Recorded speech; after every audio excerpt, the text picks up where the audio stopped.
everyone, and welcome to the fourth episode of the PYRB podcast. That's Purple, Yellow, Red and Blue, a podcast for the fans, by the fans. Each episode, a guest will join alongside myself and talk about everything going on with Portugal The Man.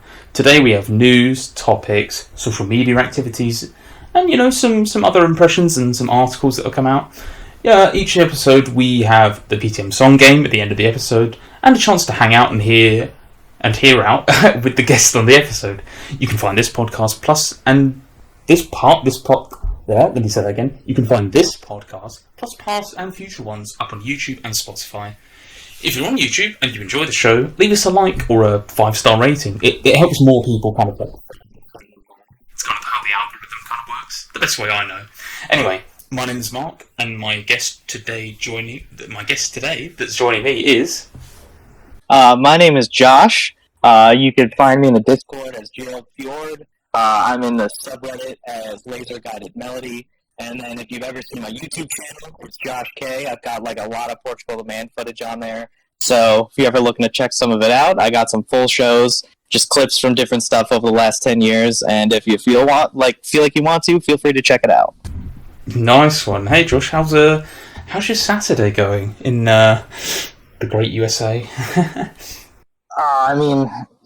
Call it the great USA. I don't know if I'd say that today, of all days especially. Yeah. But, all external things aside, in my own little sphere, everything's been going, pretty easy for breezy so far. I really can't complain. Started off a nice summer afternoon,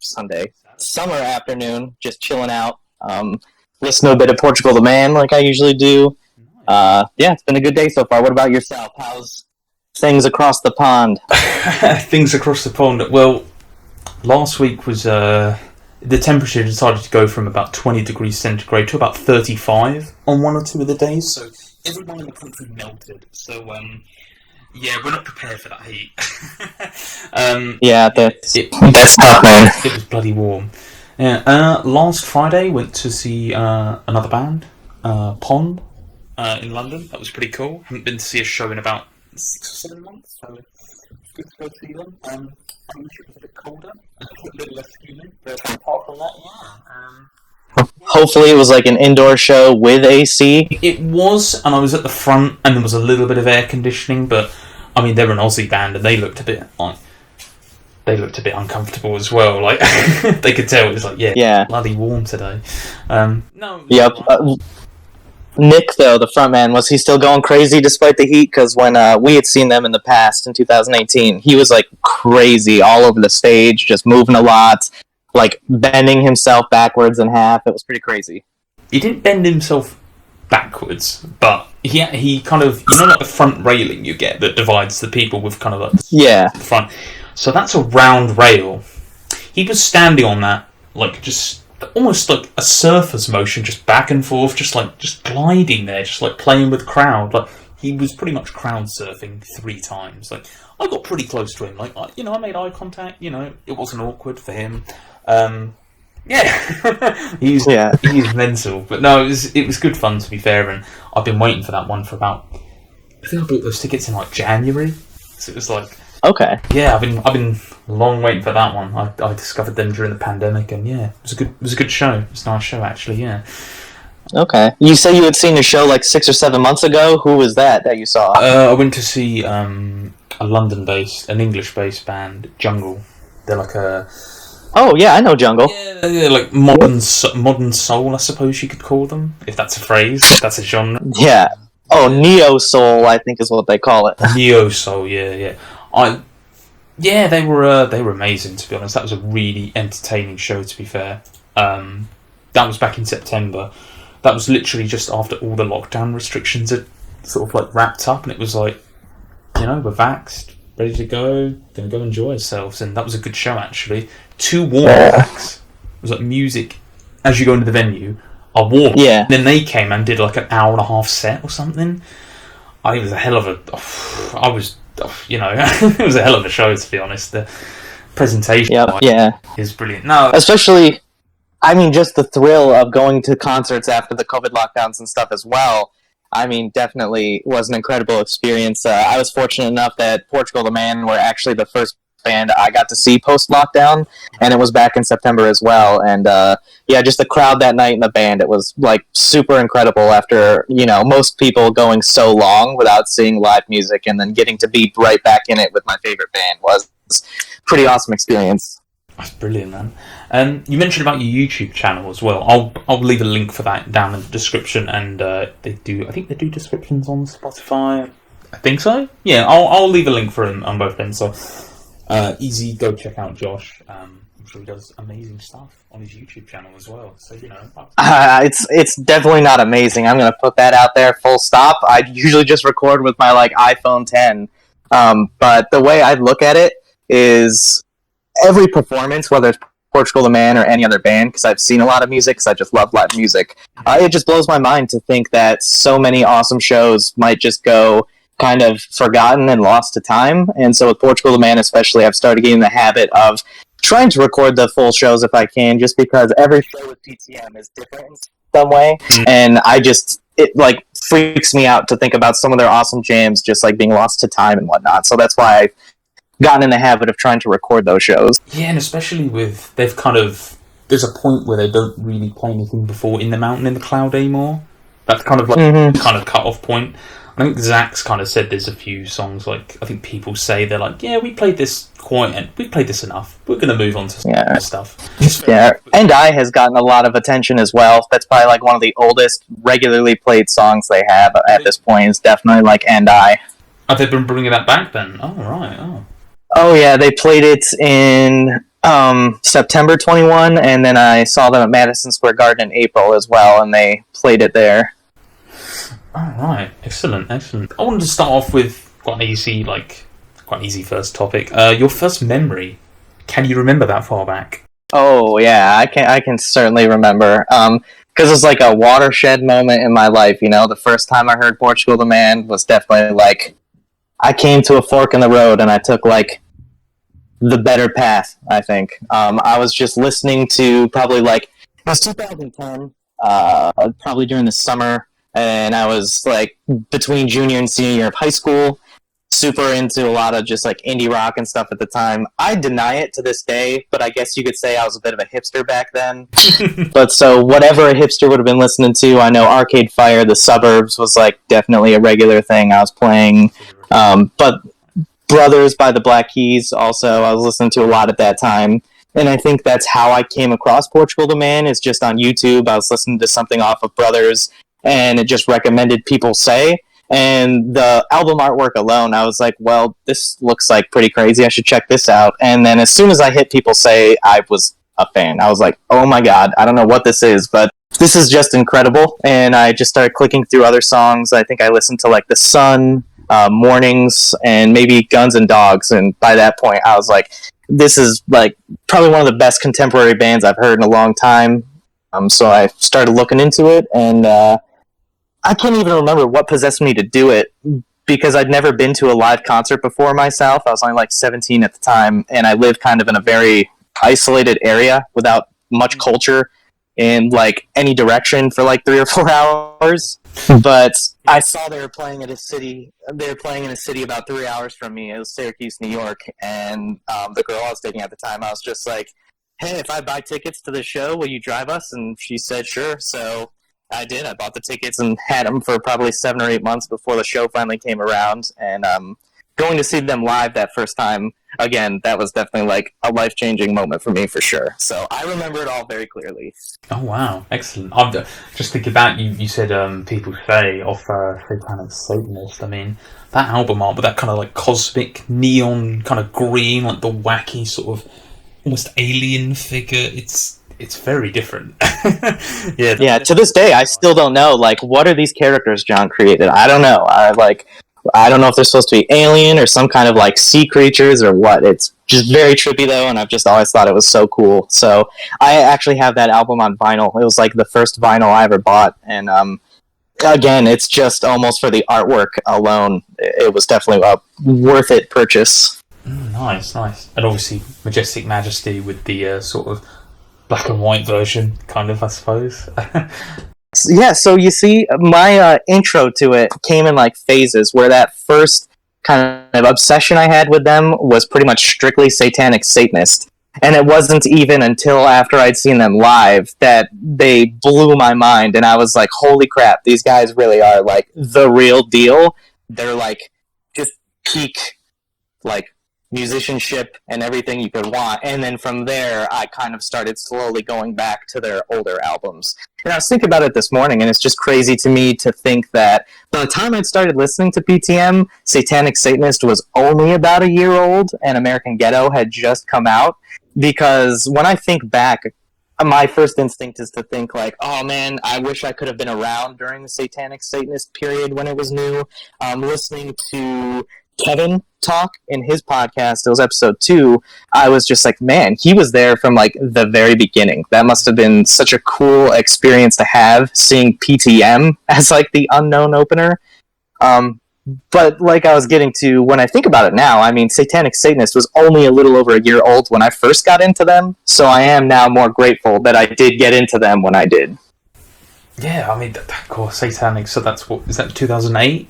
So you are like... 2009, and then American Ghetto was 2010. Oh, okay, so was Majesty, was that 6 months later? I don't know the actual time. I should learn all the dates, to be honest, and do like a... It was Doc's birthday on June 14th. I know that one, I think. I think it was June 14th. June 16th? It was, I think, the 16th or somewhere around there, because I know I was at Firefly Music Festival in 2017 when Woodstock came out, and I, like, got a bunch of people together that were PTM fans, and we just hung out on my campsite and, like, got stoned and listened to that album. Yeah, that one's 5 years old now. I mean, we'll get into that later. I mean, about like the releases and bits like that. But yeah, Satanic. So you are 14 years, pretty much, a fan of. That's pretty impressive, to be fair. Like, I've told this story now on pretty much every podcast. But basically, I'm an in the mountain, in the cloud baby, if you will. Quite a big football fan of the UK. Basically, the FIFA games, the football games, they're really popular over here, and essentially, like, I'd win a game and then Got It All would come on and be like, oh, mate, that's just like Nirvana. No, yeah, definitely. Comes to you like, oh, this is brilliant. And then after that, I was like, oh, I should really look out for what else they're doing, I was there for sort of Evil Friends coming out, and then Woodstock was another big one, but yeah, that was kind of so I'm sort of 10 plus years in as well, but I've sort of ramped up fandom in the more recent years, like going back and just really just covering their entire discography. So yeah, you're a little bit more experienced than me, which is nice. It's nice. It's good to see some PTM lifers, I suppose. Oh yeah, for sure. At this point, I'm definitely a lifer. I don't have any tattoos right now, but if I ever get one, I am definitely going to have it be a PTM tattoo. You're not going to get the racism against shows with a little tank thing? One of those shit. I mean, I have that shirt. I've got the long sleeve tie-dye Racism is for Chode shirt, so I do rep that. And I might get the tattoo. That's not a bad idea. I'm trying to think of all the tattoos, because John has quite a few, doesn't he? Oh, yeah. He's got way more than I could even try to, name. Oh, yeah. But it's also awesome, though. I mean, whoever does his... I'm assuming he designs his own tattoos, but the person who actually does the work does a great job. Yeah, it always looks good, and he keeps adding to it. As I'm getting older, I'm realising I am just a walking billboard. I want to show people what I like, so I'm like, yeah, maybe I would do that, to be honest. No, yeah, that's the thing. I mean, I just love repping PTM. I don't know if that sounds like crazy or not, but any chance I have, I love, telling people about them, because they already won a Grammy Award and stuff, but I feel like they could always deserve more, because they're just such a talented band. I've seen so many live bands, and I've seen so much amazing music, but Portugal The Man always comes out, number one on top for me. I'm really looking forward if they ever do come back to the UK. I'm sure they will, probably in the next 12 months, hopefully, crossing fingers. If they do more than one show, I might try to follow them for a couple of shows if they do one in the Midlands and maybe one up north. Because my closest show would be London, to be honest, to where I'm living. Yep. And that's following them to multiple shows. That's like the dream. We thought about it this past April. We saw them in New York City, and then we considered seeing them in Philadelphia 2 days after that, but it just ended up like not working out, so we didn't. And they played the same set list, so we didn't really like necessarily miss anything. But still, I can never get enough Portugal The Man. Oh, right, yeah, nice. Well, I mean, you saw them. That's epic enough, I think. That's cool enough, in my opinion. I want to sort of move just slightly on a little bit. Getting to know you a little bit more, Josh. So, where'd you come from? Where'd you live? What's going on? Yeah. Tell us the story. Yeah, I mentioned I do live on the East Coast, in upstate New York, and so for anyone that's never been to upstate New York, they just assume that if you live in New York, you must live in the city. But the city is just a very small part of the overall state of New York. I live like 4.5 to 5 hours northwest of New York City, and there's not much going on up here. Just a lot of hills, a lot of trees, and unfortunately, like a lot of Trump supporters and stuff. But also just very devoid of like culture and whatnot. I had mentioned, like I said, to go see a decent show. There used to be a venue in the city of Ithaca, which is about 45 minutes from me. It's a big college town. They've got Cornell and Ithaca University. And there's a venue there that used to have, that's where I saw Pond and like some other pretty cool bands. But COVID ended up shutting that place down, and now it's just a parking lot. So the closest places to me now are about like 2.5 to 3 hours away from where I live. So I've got to travel if I want to see shows. And it's kind of a bummer, but I love live music, so it always ends up being worth it. Yeah, the 2.5 hours becomes like it's fine. You're like, I do this. It's not an everyday activity. You gotta go for it. Definitely. With me as well, it's a bit of a journey. It's like an hour and a half at least to probably get to London if I'm lucky. So yeah, I'm completely there with you. But yeah, 4.5 hours to New York, and to say that there's no culture around you with New York, which is such a sort of culture rich.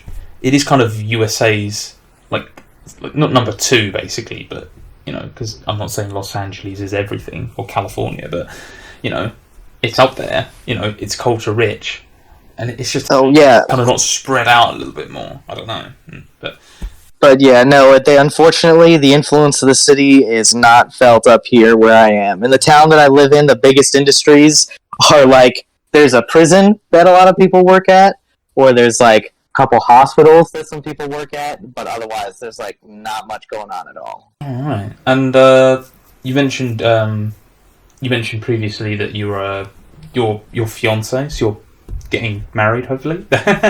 Yes. Next year, 2023, October. Just don't ask me specifically which day. I just assume she'll tell me when that day comes around. The 31st. No. Yeah. Well, we thought about that. I mean, she's a big Halloween fan, so definitely part of the reason why we chose October. Halloween, we're probably going to throw some Halloween type stuff in there. Oh, nice. Excellent. Congratulations, by the way. Well, thank you very much. We've been together for like 10 years now, so we basically are married already. At this point, it's just a formality. Just a formality. Excellent. I'll credit to you, Congratulations and everything. Yeah. Yeah, is there anything you want to ask me, though? Because, I've only done a couple of these, and I'm not massive on social media. I kind of just tweet about angry football things, because, I'm passionate, and I should be in the Discord more. I try and pipe up a little bit when people are having a discussion. There's some, news or something, jump in or some memories, but, yeah, is there anything you want to ask me? Yeah, so, as someone who hasn't seen Portugal The Man... when it finally does happen for you, are there any particular songs that you would really want to see them play? Well, I kind of want to see so after it. That's probably the A one. I need to do like a start with it, or it comes 2 or 3 tracks in. So I'm pretty confident I'm going to see that. Oh, I've seen them 8 times altogether now, starting in 2011, and then as recently as just this past April. And once Purple, Yellow, Red, and Blue came out with Evil Friends, it was June 2013, and I saw them in Buffalo, New York. The week that album came out, I think it was actually John's birthday that night. but they played Purple, Yellow, Red, and Blue then, and then they have played it at every single show I've gone to since then. They've either opened with it or ended with it, so I think you're pretty safe. Nice, because I know there was like it faded in from another song that they were covering. Yeah, For Whom the Bell Tolls by Metallica. That's it, yeah. And then Another Brick in the Wall, Part 2 by Pink Floyd, and then they'd go into For Whom the Bell, or for Purple, Yellow, Red, and Blue. Your memory's better than mine. I knew that. I couldn't think of it on the spot. So that's the crazy thing is I realized recently that I look at music the way it seems like a lot of people look at sports stats. I was just talking to a coworker about some show I had seen, and I was like, "Oh yeah, it was this year, this month. I saw this band was the opening act, and this band was the headliner." And he was just like, "That's crazy that you remember like all these opening acts and stuff." And I just thought about my older brother and my cousin. They've been playing this baseball game on N64 since they were kids, obviously, and they can somehow still, when like we're all together, chit-chat about the stats for individual players from like 1998, and that blows my mind. But then I realized there's like similarity there in my opinion. When I remember track lists and what bands played when, I feel like it's coming from the same place. Oh man, 1998, wow, yeah, that is hardcore, to be honest. No, I kind of get that. I kind of put a lot of like mathematical reason behind a lot of stuff. Like I like a lot of numbers, you know. Again, big football fan, so a lot of numbers in that game as well. So yeah, I like to get behind it. I mean, you mentioned N64. Were you much of a gamer? Are you much of a gamer now? Oh yeah, just before we started doing this, I was playing Microsoft Flight Simulator, and I'd never played a game like that before. I just did last week on a whim because they've got it on Game Pass, and it's so fun in the weirdest way. It's like not really exciting and you're not really doing much, but for some reason it's, I don't know, fun for me to just be like high flying a plane around like over the town that I live in. Awesome. Yeah, I haven't checked out Flight Sim. I know they have the crossover at the moment with a Top Gun. They've got. Oh yeah, Top Gun Maverick. Yep. Yeah, it was that. Did you see like advertising for that? Yep. I might check that out. There's no way to escape it. It's all over the place. Top Gun Maverick. Yeah, I've never watched a Top Gun film, so I'm not going to dive in now. To be honest, I'm not at that point. Yeah, no. It's just Tom. I was gonna say. I mean, you didn't miss anything. It's just Tom Cruise. In the original, you get to see a shirtless Tom Cruise being pretty hot, playing volleyball, and then flying planes really fast. So I assume that's probably what the sequel is. Maybe just an older Tom Cruise, maybe shirtless, maybe not, but probably still just being Tom Cruise, flying fast planes, and giving the authorities some attitude. Yeah, and probably just giving the producers an absolute nightmare. Like Tom's like, you know what? I want to be on the outside of the plane as it's flying, and you're like, oh, what are you doing, Tom? We can't. You might die. He's like, just tie me to the plane. Apparently he's like, he wants to do all of his own stunts. He's a nutter. I don't know. I mean, I could go on about it for a little bit longer, but No. 1998. I did actually recently about Goldeneye. Have you heard of that game? Have I heard of that game? I was there when that lore was written. I don't recite that to me. I was there. That used to be my jam back in the day. That 25th anniversary is coming up in August, and I'd keep a close eye on that one if you're a fan. I think they might be doing a nice little port for Switch and Xbox, to be honest, because it was a game Rare used to be with Nintendo, then they broke up and went with Microsoft. That's a little that's a little nugget. I think that one is I'd be waiting August for that one. Yeah, I think that's going to happen, and I think the only reason they've waited this long is there's a lot of like Russian war fighting in that at the moment, which they want nothing, you know. Yeah, sensitive topic for sure. A little bit. That's probably why they've sort of steered clear of it now, because apparently that one's been ready for a while. So yeah, a bit more Goldeneye. Yeah. Plus. Yeah, I know. Oh, sorry. Do you have a Nintendo Switch?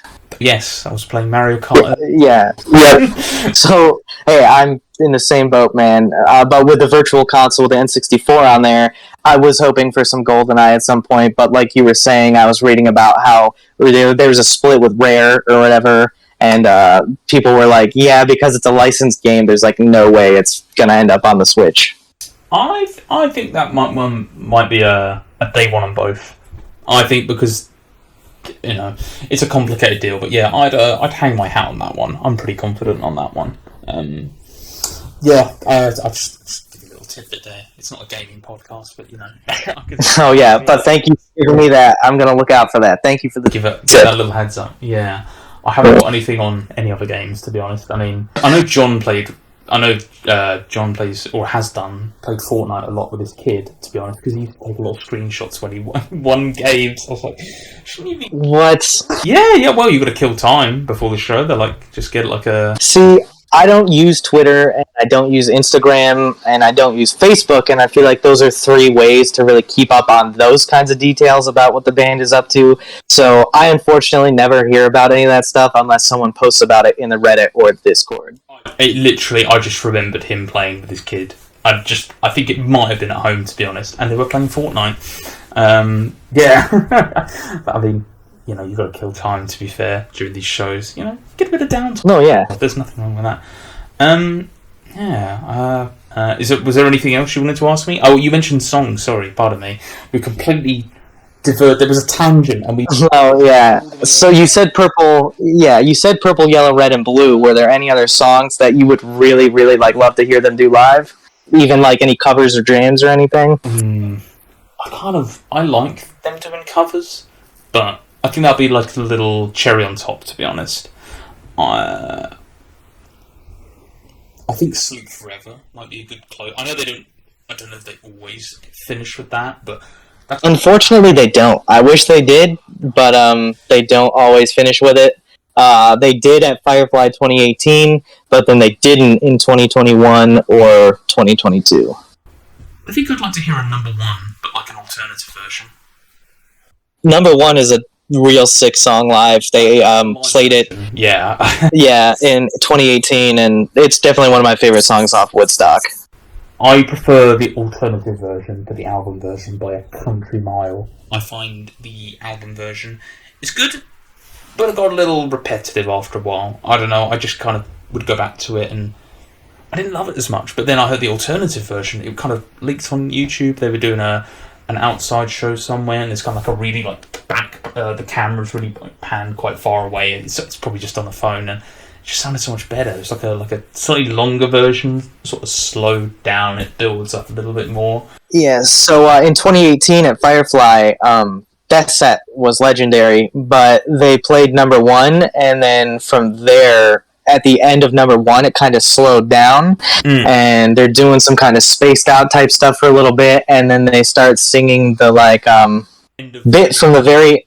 Exactly, yeah, and then they transition from that into Live in the Moment, and that just, I think I was on MDMA at the time, and just when that happened, it was totally I was elevating, my soul was leaving my body, oh!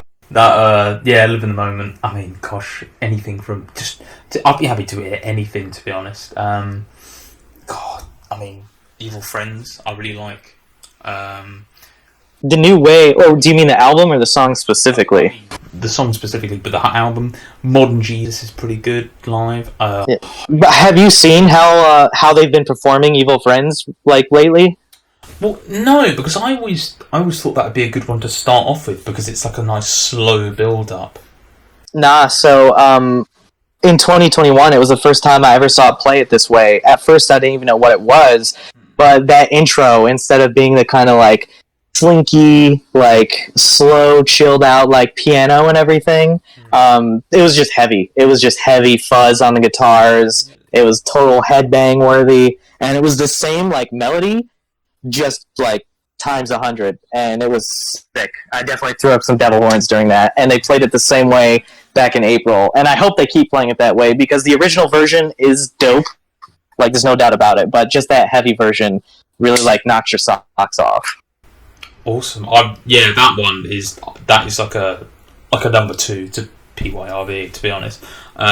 Just sort of the more big hits, to be honest. I just kind of want a good if they could play for 3 hours, that'd be great. Just play everything. Just play as much as possible, mate. It's not. I was thinking last night, where if you asked me what would your perfect Portugal the Man set be, I'd be about however long it takes them to play every song they've ever released, plus about 2 hours worth of covers, because there's just yeah, exactly. There's just too much amazing stuff to choose from, and I wish, see, so because they were opening for Alt J this past spring, they only played for like a little over an hour, I think. So they headlined in September, we saw them, they played for about an hour and a half. In March, they played for almost 2 hours. Saw a band called The War on Drugs that played for a little over 2 hours a couple weeks ago.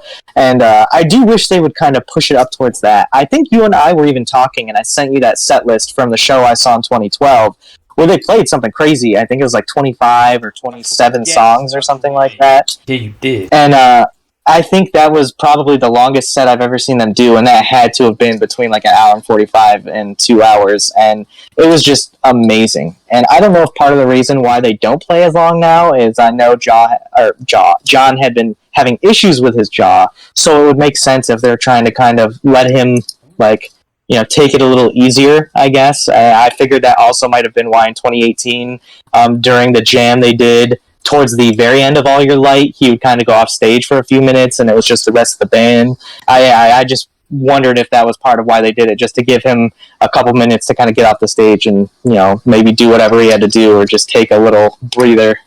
I also know when they do that, they say real bands don't need singers or lead singers or something like that. Like the and then at the end, it comes back on and says, "Whoever said we were a real band." I remember that. Oh yeah, God. They love bananas. I like stuff like that. Yeah, but I don't know, like an hour and a half would be great. I mean, you mentioned Tame Impala, but like they have 8-minute songs. Portugal. I mean, the longest song, what is it? 6 minutes, maximum 5 minutes.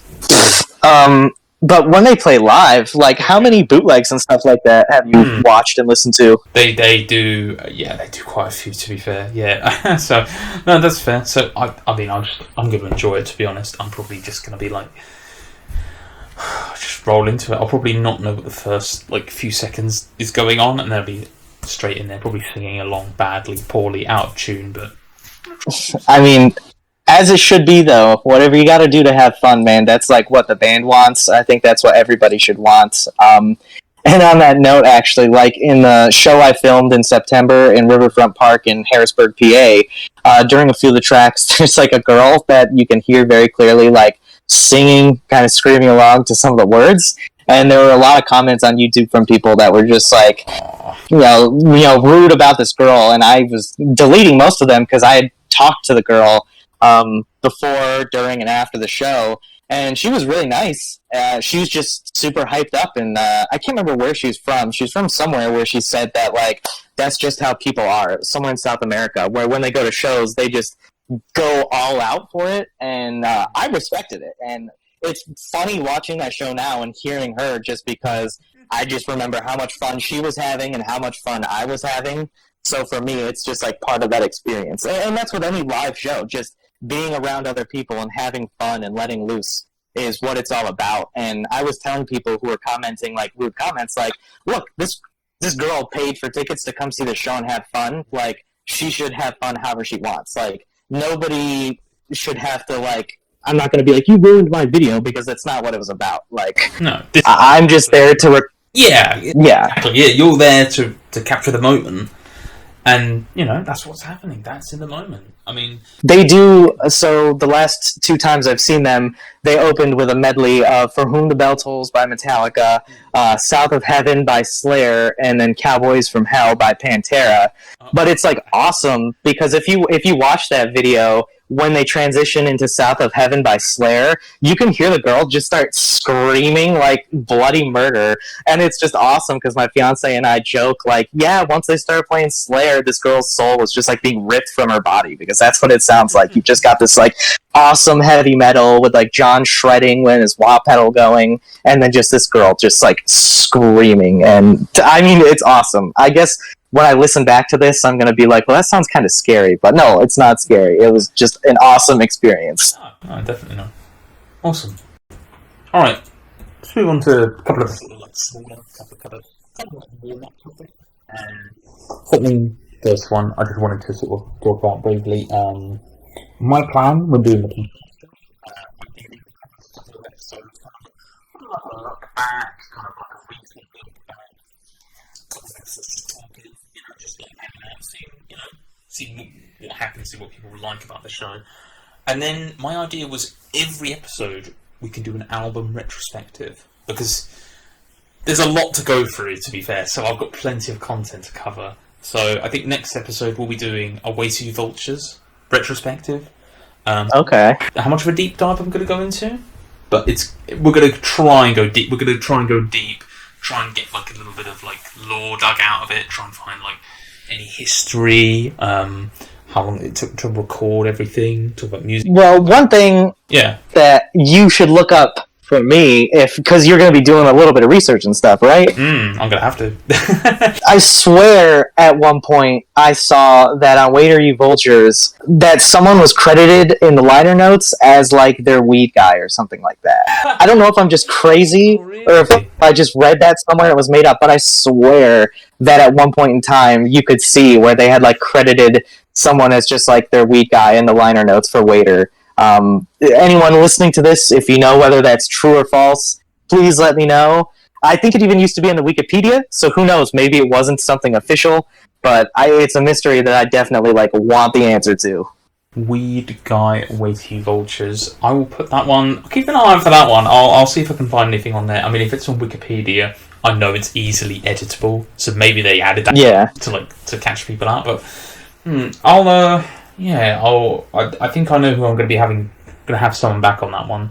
Who you got a whole team. You got a team of experts. I'm trying to get people lined up for the shows and people who are passionate about each album to come back and talk about them. I think that's the best way to do it. If you ever need a guest, I think what I might do is when the if there's like an album release, we'll talk about this a little bit later on. I'm not gonna like spoil it too much, but I think we'll be doing a multi-guest. No, I've got plans. I think we can do something cool. To be honest, I think it's a good time to celebrate. If this is the year, can't keep waiting. Well, I can't keep. Yeah, like I said.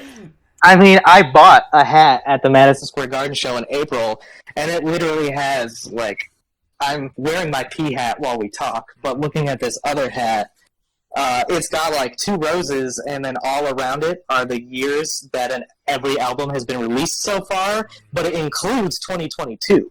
So, like, I'm assuming if they put that on the hat, that it's definitely got to come out this year. And if not, then that hat is either worthless or more valuable than it was before. I'm not sure, but if they want that hat to be true, it's got to be this year. Got to be this year. Anyway, that was just my plan, pardon me. Sort of for the next couple of episodes, to be honest. I mean, I'm trying to hit the 1 a month cadence. I might ramp it up if people want more content. I'm going to try my best to sort of get it out to them as quickly as possible. If there's news to cover, I'll try and cover it. But yeah, retrospectives. We're going to be starting with Way to You Vultures next episode, unless the album releases between now and the next episode, which is a small. I wish. I wish. Be awesome to hear. Anyway, that's what I've got planned for the future. Anyway. No, that sounds awesome. Thank you. Next little topic. I was watching a bit of Glastonbury today. It's kind of our Coachella, if you will, in the UK, but maybe, it's pretty similar, maybe not as wacky. I don't know if I know what it is. It's a legendary festival. I am familiar with it. I just wasn't aware that it was going on. I know you guys have like Glastonbury and Reading, I think is another big one. Festival, yeah. That one as well. That one, I mean, the problem with Glastonbury is that's kind of closer to our Florida. It's like our shit. Really posh place. It's in a farm. It's literally farm track roads everywhere around it. Super muddy, but it's a hell of a time. I've never been because it's a hell of a drive, to be honest, to get there. And I love camping, and I can watch it all online. So I mean, I might have to change my mind if someone particular turns up. But yeah. Anyway, I was watching today.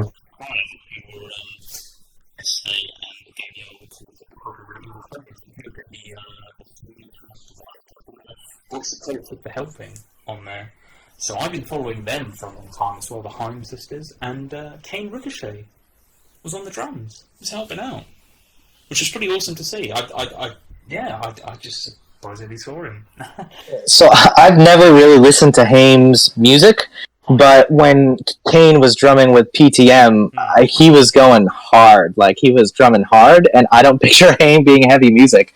So it's just interesting to think that Kane... They go kind of hard. Do they really? They go kind of hard, to be fair, yeah. I mean, there's a few, like, slower jams. You know, they kind of have, like, kind of... Their most recent release is very, like, 90s inspired, so it's a little bit more groovy, a little bit more... You can kind of picture it, but on some of them, they can go a little bit hard, to be fair. I mean, like... Estee is literally, you know, she was, you know, up in the face of the crowd and everything. It was a really good show, to be honest. Kind of wanted them to do an encore, but they didn't. I was like, that's annoying, but it was a really good show, to be fair. Yeah. Festivals, usually only the headliners do encores at festivals, unfortunately. It's just so strict with the timing and everything, where they're told before they go on stage, like, you start at this time, you end at this time. You do not go over this time. If you do, we're just going to shut your sound off. This would have been, I think, the 40th or the 50th year anniversary, because this was the set list for 2020, but obviously there was a pandemic. They were going to be playing with Taylor Swift. So they probably would have done a bit more of a longer set, to be honest, because they're actually, they're pretty good friends with them, so... Okay. Yeah, Kane could have been playing with Taylor Swift as well. That would be... Well, good for him, though. I mean, he started off as just a child actor, and now he's, like, you know, going all across the globe, drumming with whoever needs a drummer. Whoever needs a drummer. I mean, he has his own band. Pardon me, I'm forgetting the name.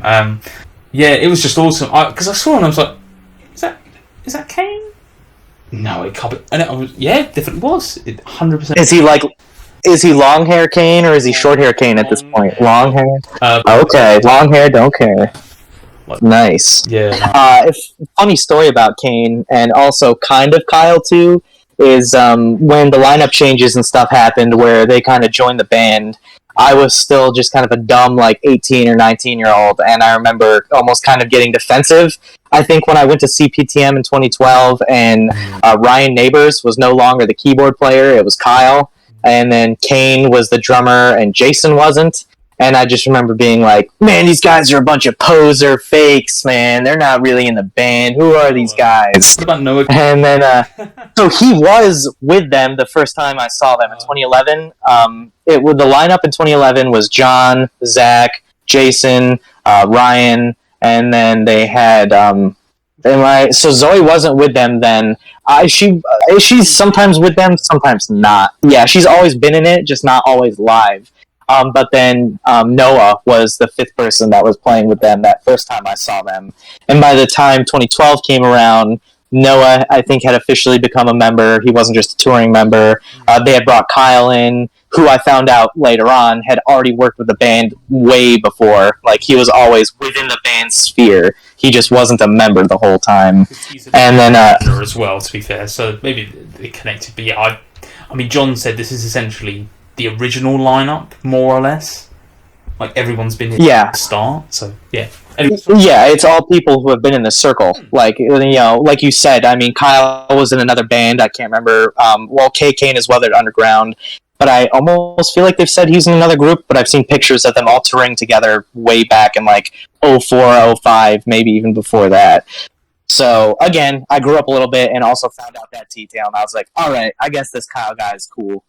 And then just the same with but just the same with Kane as well. I mean, after seeing him play that first time, I was like, all right, well, that dude is pretty sick at drumming, so I think he can stay too.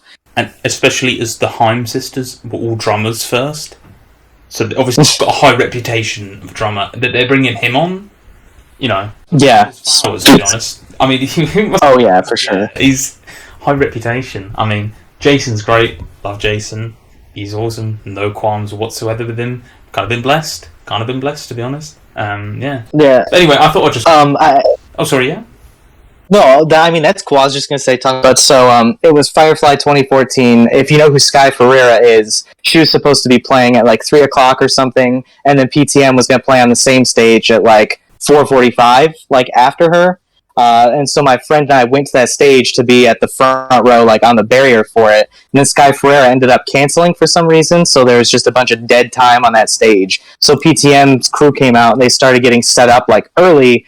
And I saw Jason come out and he's talking to one of the crew members on stage. And I just turned to my friend and I was like, "Hey man, check this out." And then I don't know how familiar with Family Guy. I've watched like 30, 40 episodes, probably more. Pretty familiar. Way back in older episodes, there's a recurring joke where the son, Chris, had an evil monkey living in his closet, and the monkey would just kind of pop out real quick and just stare and point at him, and then give him this crazy look. Oh, yeah. But so, that's what I did. I said to my friend, like, check this out, and I just turned and looked, and I just stared at Jason. I pointed up at him, just one finger pointing, and he's, like, just talking to this crew member, and then he's, like, starts walking across the stage, and I just follow him with my hand, like, just pointing at him. And I could see him, like, turn and look and see me, and he kind of, like, made a funny face, and then he kept finishing, like, what he was doing, and then as soon as he was done talking, he turned and looked and saw I was still doing it, and he immediately just came right over, hopped off the stage, and was, like, chatting with my friend and I for a few minutes before the show started. And it was just hilarious that he did that. I thought maybe it would, like, scare him away, but I was like, hey, whatever, let's try this out. And the people around us in the... Oh, he's not like a deer. Yeah. Point at him like... The deer's just... No, yeah. No. Yeah. But then the people around us in the crowd as well, they just were, like, shocked. None of them even said anything because I think they just couldn't believe, like... This guy seriously just pointed at that dude and he came down here? Like, it's that easy? And it's like, yeah, Portugal The Man are very easy to talk to if you kind of hang around and you're in the right spot at the right time. I don't condone pointing at strangers, though, in public. That is I'd met him before. So, technically, you're not a stranger, although he probably didn't remember me. Awesome. But yeah, anyway, good to see Kane, doing bits. Yeah. Anyway, next topic, another small little one. Beavis and Butthead. Are you familiar with the show, Josh? I know it's a little bit... It's what was it called? Beavis and Butthead. That's my English. Oh, yeah. Bring it. No, you're fine. I'm very familiar with it. I know they're going to be bringing it back, or they did bring it back. Do you know why they're bringing it back? Do you know? Is there a correct answer to that question? There might be a correct answer, but I believe Portugal The Man might be somewhat responsible. I know... Okay. Oh, I'm sorry, I was going to say, I know they've been opening their show for a few years now with intro of Beavis and Butthead that Mike Judge created for them, and it's always hilarious seeing that and hearing the crowd laugh when they see that. So yeah, basically, since 2018, Coachella, an article came out very recently from via /film.com. Odd name, it's not a film, they're not slashing anyway. About the relationship of Beavis and Butthead and PTM. Believe it or not, but if it wasn't for Coachella, Beavis and Butthead may have remained a retired relic of the yesteryear. This is quoted from /film.com. This is not my words. What? That's crazy. Yeah, apparently so, according to this website, which I'm, giving them quite a bit of hype for. And we have the band Portugal The Man to thank for this for making it happen. Later on in the article, it goes on to say, while many people likely spend their free time perfect their cartoon imitations, Mike Judge is not one of those people. So Mike Judge, as you just said, is the creator, and I believe he voices both the characters, doesn't he, as well? I believe so, yeah. Yeah. He's not one of these kind of people. He's not going to sit around and do anything with his spare time. But Portugal The Man asked him to do an intro for them at Coachella. And he was like, yeah, awesome. And it's kind of, perhaps it's revitalised them. So, I saw this pop up on the socials, and I was like, yeah, I should probably mention this. That's pretty cool, I mean, they're getting around, I mean, feel it still. Yeah, it's having its... Doing the Lord's work. Doing the Lord's work. The Lords of Portland. Yeah.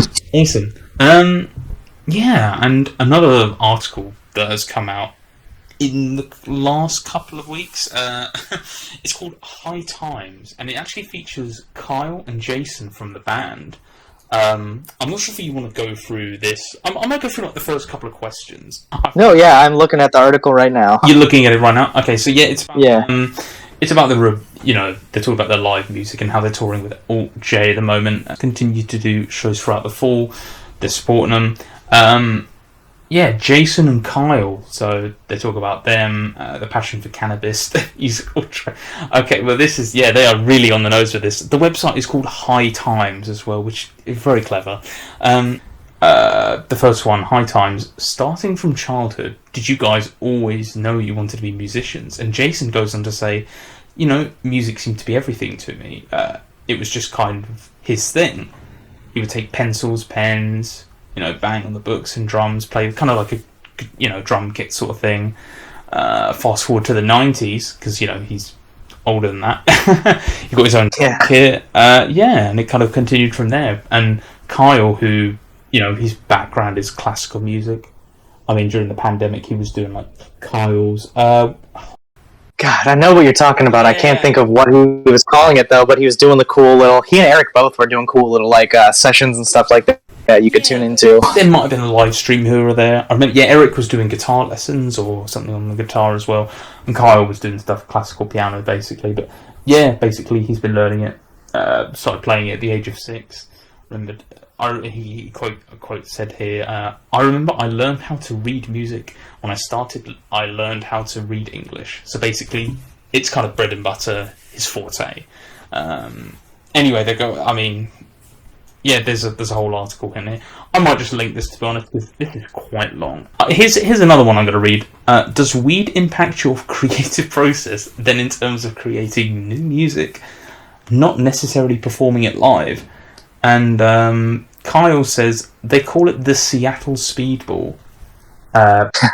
Probably refer. I'm not sure what. Okay, pardon me. I've missed something else he put here. It's a very fine line conversation. At the end of the day, I don't really promote that people need drugs to be creative, and I don't think that's a source of my creativity. Come on, Kyle, you're a bit. Come on. But I will say, if we're down in the basement all day recording, not smoking weed, and we call it for a night, I'll go upstairs and get stoned and be like, I'm going to go back down and pull that out for a couple of hours. It gives me that little extra boost sometimes to put in the little extra work. It's just extra credit. So essentially... I can relate to that 100%. I know exactly what Kyle's talking about. I mean, this is... he goes on to say, that was from like 2007 to be fair, but I know that they, he does like to get lit up, to be fair. Yeah. Are there any quotes that you want to pluck out from this one? Oh, let me see here. Jason says it was called the Baltimore Experience. We were in Baltimore playing a gig called the Auto Bar, and Kyle and I were kicking it in the van. It was around 5 p.m., still light out, and we're just roasting a joint because this is in the era where you've got no money and you're killing time. So we're smoking, and someone comes up to the van, and they're like, hey, are you guys ready to play? You're on in about 15 minutes. I was like, what? 15 minutes? I thought we had a couple of hours to kill, but didn't pay attention to the schedule. So I said, okay, cool. Let's just do this. I don't like to play this high, but I guess we can go for it. We played this gig, and the gig was going swimmingly. It was so amazing. We were feeling it. I was feeling it. I felt like John Bonham. I think it must be John Bonham, but that's like a typo. It felt incredible. I was like, hell yeah, this is it. And then we get to the last song, our most challenging number at the time. It's got some progressive counts in it and a lot of starting, stopping, tempo changes, and all that nonsense. Here comes time for this musical break, and we crash out of this part, and then slowly but surely, everyone starts to look back at the drum kit, at me, and I'm like, where are we? And the guys go, right here, makes musical note sounds. And I'm like, but what do I do? I know you know what you're going to do, but I don't know what I'm going to do. And I just think that's absolutely hilarious. Probably wasn't for Jason at the time, but he seems to be laughing about it now. And again, just as someone that's a pretty frequent smoker, and I've never performed music in front of a crowd or anything before, but I do play a few instruments, and I absolutely know that exact feeling that he's describing of where you're kind of playing along in a song and then you just kind of get lost in it, but then you get too lost in it and you all of a sudden have no idea what you were just doing and what you were about to do. I can just read that. I can't do Jason's voice, but I can read that in his voice. It's slow, kind of methodical, he's saying it out, oh yeah, that's right, that part, and it's yeah, I can see that happening. I'm reading that. That's like a Jason kind of. I've never met the bloke, but yeah, it just kind of lines up. Yeah. Yeah, and then with Kyle, I think I even saw a video on YouTube where he might have been at like a really fancy dispensary or maybe like a farm or something where they grow weed, and he was just sitting at like a grand piano, I think, and smoking, and then just playing like Mozart or Beethoven or something like that. And that was just a really cool thing, seeing Kyle sort of off in what I almost want to say is his element in a way. You know, the piano obviously seems like that's his main instrument, and just kind of see him chilling out, getting high, and playing classical music and stuff it was just pretty cool. And also for people who have a stigma about people who smoke weed, like, should ideally watch that video and be like, oh, this guy's like super well spoken, well smoking as well. And then just a very talented musician and a smart person. Maybe potheads aren't so bad after all. Maybe not. No, I mean, I don't know. Every country's got its own different like laws and regimented systems and everything, but it's a relaxant. I mean, is it going to cause that much trouble? And hey, if the government want to charge money and make some money out of it, go. No. Yeah, so that's the weird thing here in New York State. Like, it is legal, but it's still super new, so they don't have legitimate stores to go buy it from yet, because there's obviously going to be a special tax for it. But so currently there's these places called sticker shops, where what you do is you go in and you basically purchase a sticker, and then they like give you weed with the sticker. Okay, so it's kind of like an under the table kind of like you're buying sort of, yeah. Like this really. Okay. Exactly, and it's just a very gray area loophole, and the idea of it seemed extremely suspicious, like sketchy to me. I thought it'd be like a honeypot where you walk in and then the cops just like, all right, pal, you're busted, you're trying to buy pot. But the one that I go to here in my town is straight up right across the street from the local police station. So I have to think that if they actually had an issue with it, they'd probably just walk across the street and shut it down. But it hasn't happened yet, so... I just want to read this quote, this little part, and then we can move on. I'll let you carry on with something, but I just want to almost wrap up with this article and this bit. High Times asks, in terms of perspective, what was the inspiration behind your upcoming album? So they're referencing it. Carla goes on to say, I feel like we're playing better than ever, and I'm super excited about our album coming out in June. RIP. Okay. That hurts. I mean, it's June 25th right now, as date of recording. I'm recording this one a little bit early, because I'm, trying to get, trying to become a little bit more prepared, a bit more organised. Nothing wrong with that. Yeah. Our song, goes on to say, our song, What Me Worry, we're all 90s kids. We grew up on Beavis and Butthead, Mad TV. Mad TV, I've heard of them as well. That wasn't really big in the UK, but I've definitely heard of it. Yep, that was a classic. It was sort of like a poor man's SNL, is how I looked at it when I was a kid. They were funny, but not quite the same. Way more like... Well, I mean, SNL is a sketch show, but there's just something on Mad TV where it was slightly different. I almost want to say like a little more edgy, maybe a little less like pop culture references, and a lot more pre-recorded stuff as opposed to doing it all live. Okay. It goes on to say that basically they were a huge influence on them, and especially in these times right now, we're just trying to bring positive vibes to the world. I don't think Kyle wrote that. I'm just going to be honest. I don't think he did. I don't know. That doesn't sound like Kyle. Anyway, we're getting a little bit tired of all the negativity. People want to smile. If you're not having a good time as performers, how are the other people supposed to have a good time? Jason goes on to says, we were 80s and 90s kids. There you go. And a lot of the tangible world seems to be disappearing when you think about social media. What social media has done to people these days. It's made everyone a professor of nothing. Everyone has a push of a button, an opinion at an opinion at a push of a button. I can't even read this, and it never used to be that way. When you're a kid, you used to be able to go, what can I entertain myself with? Well, I guess I'll flip through what my parents or grandparents had, magazine selections. Hey, what's this? Mad magazine. Cool. Fold the back page. Whoa, look what it does. We were the youthful power behind why we've always done the music thing for our upcoming album. They've mentioned this. We've got 6 days left in June. time of record. It's not. I'm not a bet man, but if I was, I would bet big money it's not coming out in June. John they did a recent radio live show, like a small crowd. I can't remember I think I referenced it on the last podcast, and Jason said, "Yeah, it's coming out midsummer," and John was like, "Well, I think it's coming out late summer." So I think they've still, John apparently is in Iceland at the moment. So yeah, and in the Discord, someone just said, I think it might have even been like Henry, like H. Ramsey, said that John's basically still in the studio, kind of like reworking some things. So I think that definitely confirms that it's not going to be out in June or probably July. I mean, I'm before December 31st, I'd be happy. I'd be at this point. I'm willing because they probably had stuff done 2 years ago, wrapped up. Maybe even last year, probably definitely wrapped up. But I reckon they'd probably, because of world events, I know John likes to kind of add in the lyrics at the end and make them very topical and relevant to what's going on with modern society. That's what he did with Woodstock. I think he did a little bit of that with Evil Friends. That's kind of why Doom and Gloom didn't come out, because they were like, this is a bit too negative. We kind of want to take things a different way, look at society and politics. Things change, and I'd rather them delay it and get it right, than sort of release it early and John goes, yeah, I don't love playing it live, to be honest. Yeah. I mean... I know exactly what you mean.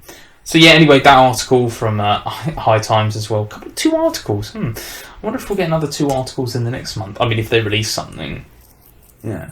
Maybe. Even a single. I'm surprised we haven't gotten Grim Generation yet. Have you heard... I can't remember if you said you have or haven't heard Grim Generation. Grim Generation, yeah, I do. I kind of like that, but I don't think it's the official version, so I'm kind of... Yeah. I've kind of unwrapped the Christmas present a little bit, but I've kind of put it back under the tree. I'm kind of waiting for, the moment, to be honest. Yeah. But it's... Oh, sorry, go on. Oh, well, when you're reading just the quotes you were, and where Kyle said... and especially in these times right now, we're just trying to bring positive vibes to the world. We're getting a little bit tired of all the negativity. People want to smile.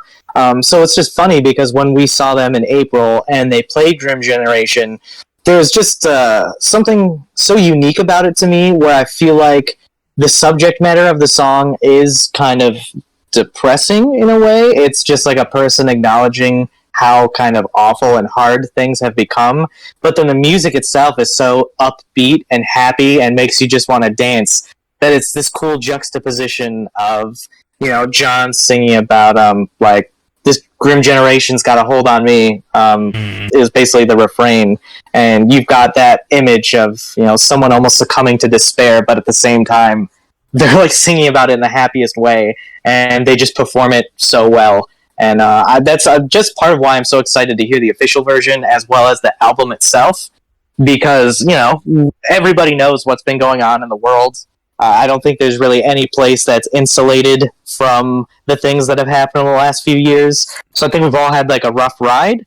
And I just think, with the intro of Grim Generation, and it's what it's about, it just makes me look forward to that album. Because I think that album is gonna hit hard when it comes out. Yeah, definitely. I am with you as well. It's been the last 2 years have been testing. They've been trying. Yeah, I don't know. I'm looking for any relief, anything. To be honest, I don't know. I think it's had probably more of an effect than we realise. I mean, every time I don't even look at the news anymore. It's just bad news all the time. Bad people getting away with things. Bad, Yeah, and it is tough.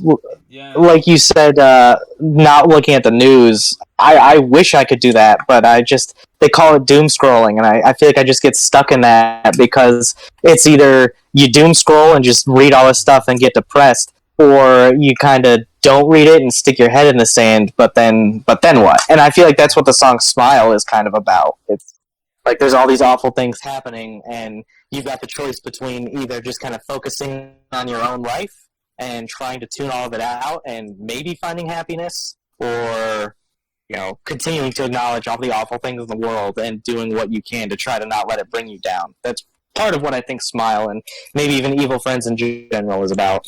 I completely agree with you. I think I'm on the same train with you with Untapped. Sorry, Smile. Yeah, it definitely is the. I mean, it's the closer of the album, but it definitely kind of wraps up that story about loss and love and difficulty of a man, which I've talked about previously. I just think it's just, very meaningful, and I feel like you're absolutely right with that. Yeah. It's just that line, I just want to sleep with a smile tonight. I mean, that says it all. Like, I think everybody at this point feels that way. Like, I wish I could just go to sleep and not worry about, it was COVID, it might still be COVID, it might be about war, it might be about famine, it might be about having your, civil rights stripped away from you. It's like, every day when I go to bed, these are, the things that I'm, worrying about before I, drift off whatever uneasy dreams I'm about to have. Yeah, I've, maybe it's just the UK summer, but I just don't sleep as well. And I wonder if it has anything to do with this just constant negativity, because negative news sells as well. And you said you're not even on social media that much, or at all, and the fact that you're... I mean, I'm on Reddit. That's enough. Reddit's enough. You look at the news feed for that, and... That's the... yeah. This is enough. Yeah, I mean, at least with Reddit, I'm not seeing people who live in my small town and their very, very stupid opinions, uneducated, stupid opinions, usually bordering on hateful. At least I avoid the more local stuff. But yeah, just seeing it in any context is not easy. But that's the biggest reason why I got off Facebook. I was having way too many arguments with older family members and stuff like that, just calling them out and everything, saying how can you feel that way, or how can you think that, or whatever, and it just wasn't worth it to me anymore. So I haven't logged on to Facebook in a long time, and I suggest everybody do the same. I you know what I did? I moved it off my phone. I didn't uninstall it, but I removed it off the screens, and I should do this with the other social medias. And I'll be honest, I don't use it. I haven't uninstalled it. I haven't deleted my accounts or anything, but yeah, move it from that front screen, the second screen. Every time you go to check your phone, if it's not there, yeah. Honestly, it sounds stupid, but it's to me. No, and that's how it started for me, where I simply just took it off my phone. So if I wanted to check it, I'd have to actually go to a web browser and log in that way, and I have multi-factor authentication, so then I have to deal with that, and I'm lazy, so I'm just I don't want to do that, so guess I'm not using Facebook. Yeah, people are leaving. Anyway, I'm not going to go into a whole discussion about which social medias people should be on and off, but, I would say regiment use, don't overdo it. I definitely got addicted at one point. I remember we came back from a family holiday, and it was 7 in the morning. I was up for 30 hours, and I thought, I better check what's going on. And I literally was sat there, and I'm like, what am I doing? What am I doing? I mean, this was... we're in the Great Depression of no PTM new stuff, but this was a different time. This is long. No, yeah. I had no excuse. I mean, I think at this point, we've all been there, where we just are eventually how long have I been sitting here just scrolling on my phone? I don't even know what I looked at the last hour I've been scrolling. I know, and it's bad. Then you start seeing the same things over and again. I wonder if there'll be social media references, because I don't know if you've heard of MGMT. Oh yeah, I love MGMT. I've seen them live twice. Oh, nice. So with Little Dark Age, their previous release, they have their songs called T-Slamp, which is time spent looking at my phone.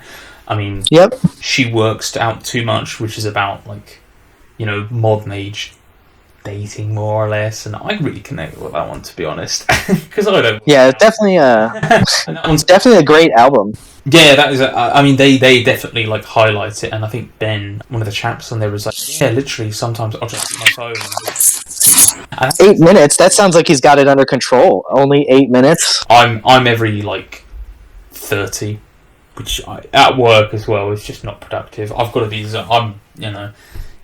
I feel like we've all got a little bit of ADHD with it, because we've got every answer to every question right in front of us, right next to us. Why wouldn't you look at that? We're animals that want to be, intrigued by that. I don't blame it at all. I don't know.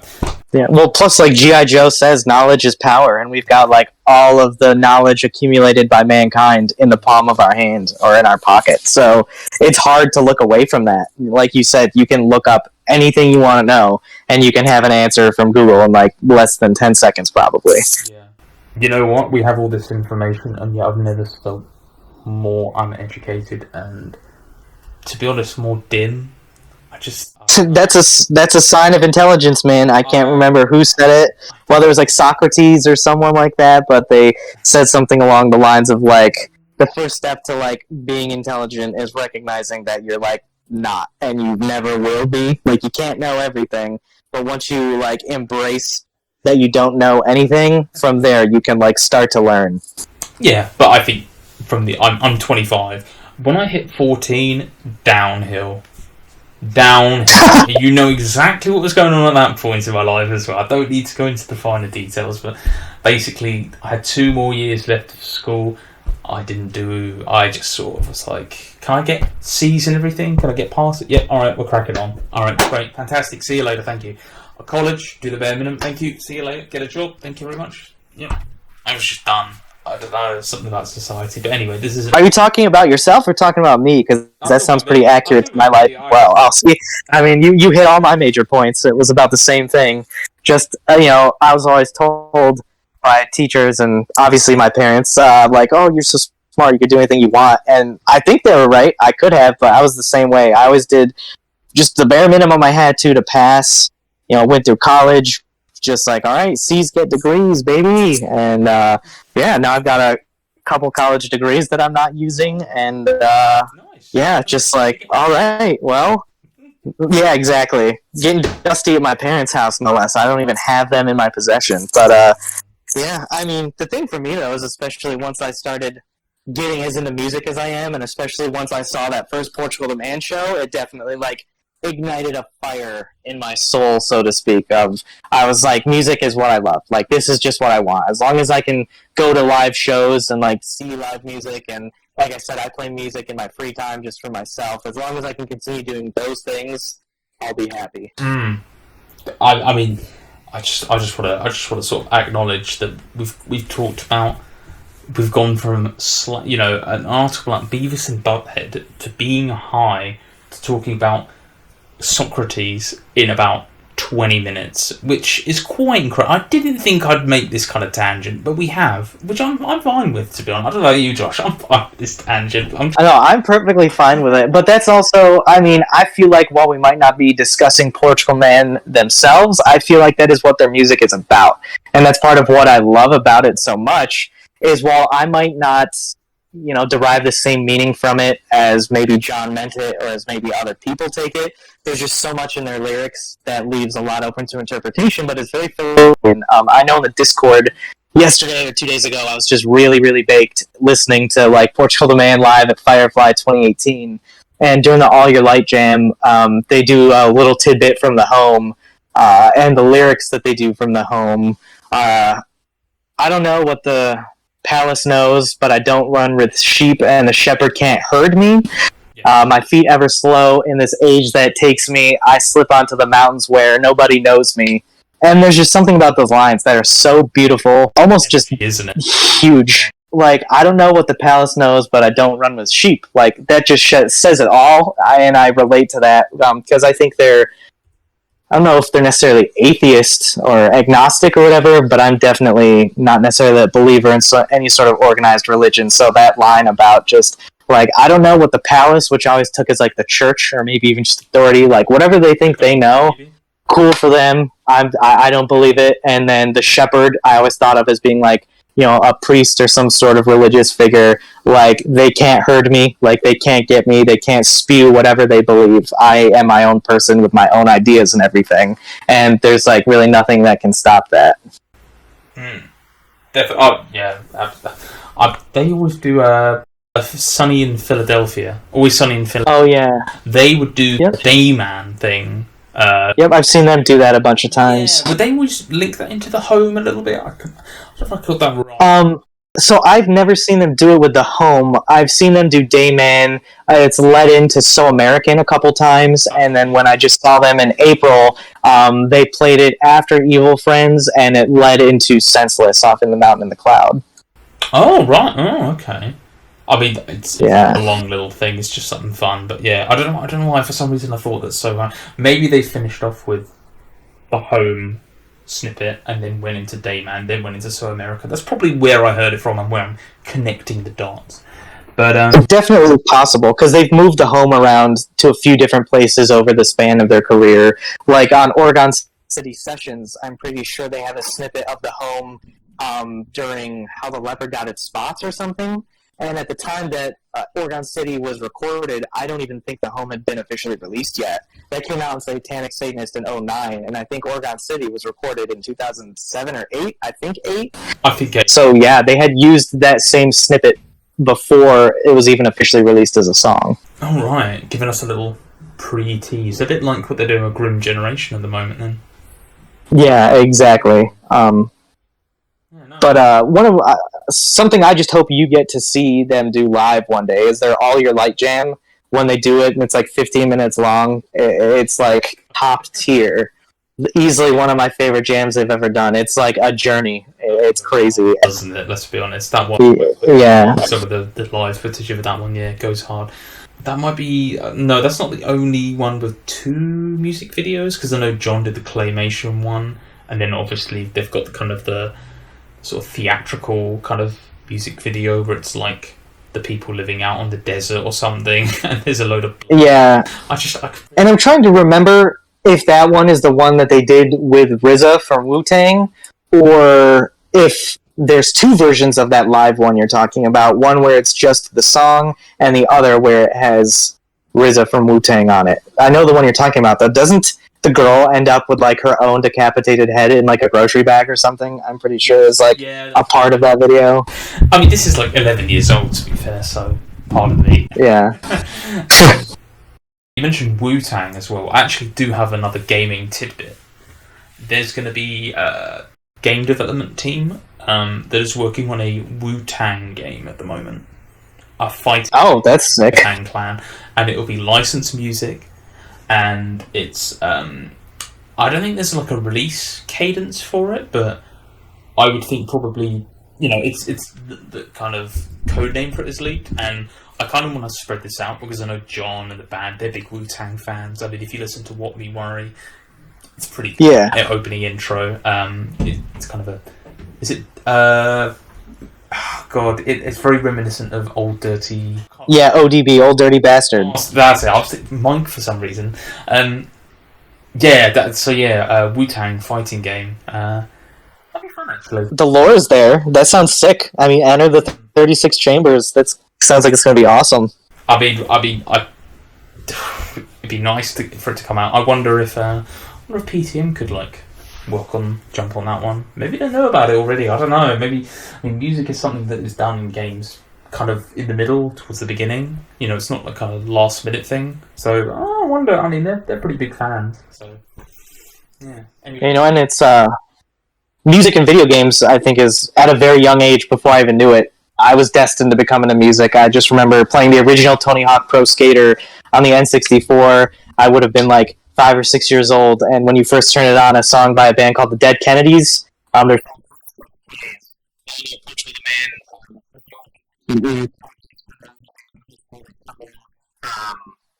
can't remember what Dead Kennedys song. Maybe like California, Uber Else, or Holiday in Cambodia. But either way, I know they were Dead Kennedy fans, and again, just the soundtrack of that game was hugely influential. You even said that's what got you into PTM, was Got It All in FIFA, right? Yeah, I mean, that was just kind of exposure, to be honest, my first bit, because obviously they were an American band. They were really big in Germany first. That was kind of where they sort of landed first, and then the kind of the Northwest. Didn't really do anything in England, to be honest. Never really sort of broke, apart from Zoe being from Sheffield. That's about it, really. Yep. So, would you say it's still the same? Like, I mean, when Feel It Still was a hugely popular song, was it as popular, like, where you live as, elsewhere? No, I mean, now I ask people, and I'm like, yeah, but can you name a different song? That's the game. It's like, yeah, but can you name... Yeah. Isn't that? I think a lot of people have heard of it over here now. I don't think people... They're not, like, mainstream, but I feel like enough people are like, oh, yeah... I think it's like that. I think they're like, oh yeah, they've been on a few talk shows, they've done a few things, but again, they're not at Glastonbury, they're not doing the big UK tour, because, I don't know, maybe they're just not that big. I'll find out. I don't know. I don't have the numbers in front of me, but yeah, it did bits over here. I remember being in a cafe in London, and I remember it came on Feel It Still, and I was like, damn, they've made it. Just random places. Just like, yep. Yeah. 17, I was like, yep. But yeah, anyway, I'm not even sure what we're talking about there. Talking about being high. Yeah, again, another great tangent. Anyway. You were talking about the Wu Tang game, and we were talking about them covering songs before that. I have the memory of a goldfish. Thank you, Josh. No, it's all good. Anyway, kind of the sort of... I think we're all good on Wu Tang and getting high, I think. Just Wu Tang Clan ain't nothing to F with, people. Don't forget that. Gotta be careful out there. I think we could end with that, talking about Wu Tang. Definitely. Look forward to that one. I'll see if I can find any articles on it, because I don't know the guy, but I DM'd the guy that kind of like found the code name for it, and it was like, oh yeah, it's a Wu Tang fighting game by such and such studio, so I'll look into it. I know there's a little bit of crossover with our community, so I might dig that one out. Yeah. Anyway, excellent. Yeah, kind of the last major topic, kind of the main thing. We've kind of glanced a little bit already. I just want to know, who's changed your life, Josh? Who? Who's changed your life? Yeah, who? Anyone in particular? Man, I think everybody to a degree, you know? I think everyone you come across in any capacity in some way has the potential to change your life. You know, saying the right thing at the right time can just alter the way you think. But I mean, biggest one, I've already said before, is just that first time I saw Portugal The Man. It was just a watershed moment in my life, and I mean, part of it was because I got to meet them all on accident, like the very first time seeing them before the show. And to an 18-year-old kid from like the middle of nowhere, kind of having that experience as your like first concert was just incredible, and obviously ignited like a lifelong love in the band and like support for the band and everything. So I just got really lucky with that, and just them being so cool and so nice to, again, just some dorky, scrawny kid from the middle of nowhere. Just definitely affected the way I look at things, kind of. I mean, to me, I was like, these guys are like rock and roll gods, which they made it very clear that they're not. They made it clear that they're just a couple of regular dudes. But just having these people that I looked up to as idols treat me as just an equal and be so cool to me was just a very awesome experience. So they changed your life, but who do you reckon changed their life? And do you think it was Chris Black? I think so. I think they've been pretty clear about that, and I could see him changing someone's life. When I saw them in 2016 in Ithaca, New York, at Cornell University, Chris was like emceeing on that tour, and he just seemed like such a fun, cool, like kind guy again. Because obviously, I think they just surround themselves with the coolest people. With the right. And yeah, him just coming out, like I said, emceeing during the set, it was just an awesome little thing added on there, because they're already a great band live. But then having him come out and spit some jokes and say some things, just get the crowd hyped up, was like a really awesome experience. And seeing the way that they talked about him on that tour, they obviously thought very highly of him as well. And so I can't speak as to like personally what he might have done for them, other than just being cool as hell. That like, you know, formed the vision of him that they have. But I think totally earned, and I see where they're coming from with what they say. I think one of the Portugal The Man shirts I have even says something about Chris Black on the back of it. Yeah, I think I know the one you mean, but they've done so many, to be fair, and you know they come in and out of stock. But anyway, yeah, I say that I asked that to say this. It's been rumoured and potentially leaked that album number 8, 9. I'm losing count now. I think it's 8, like mainline ones.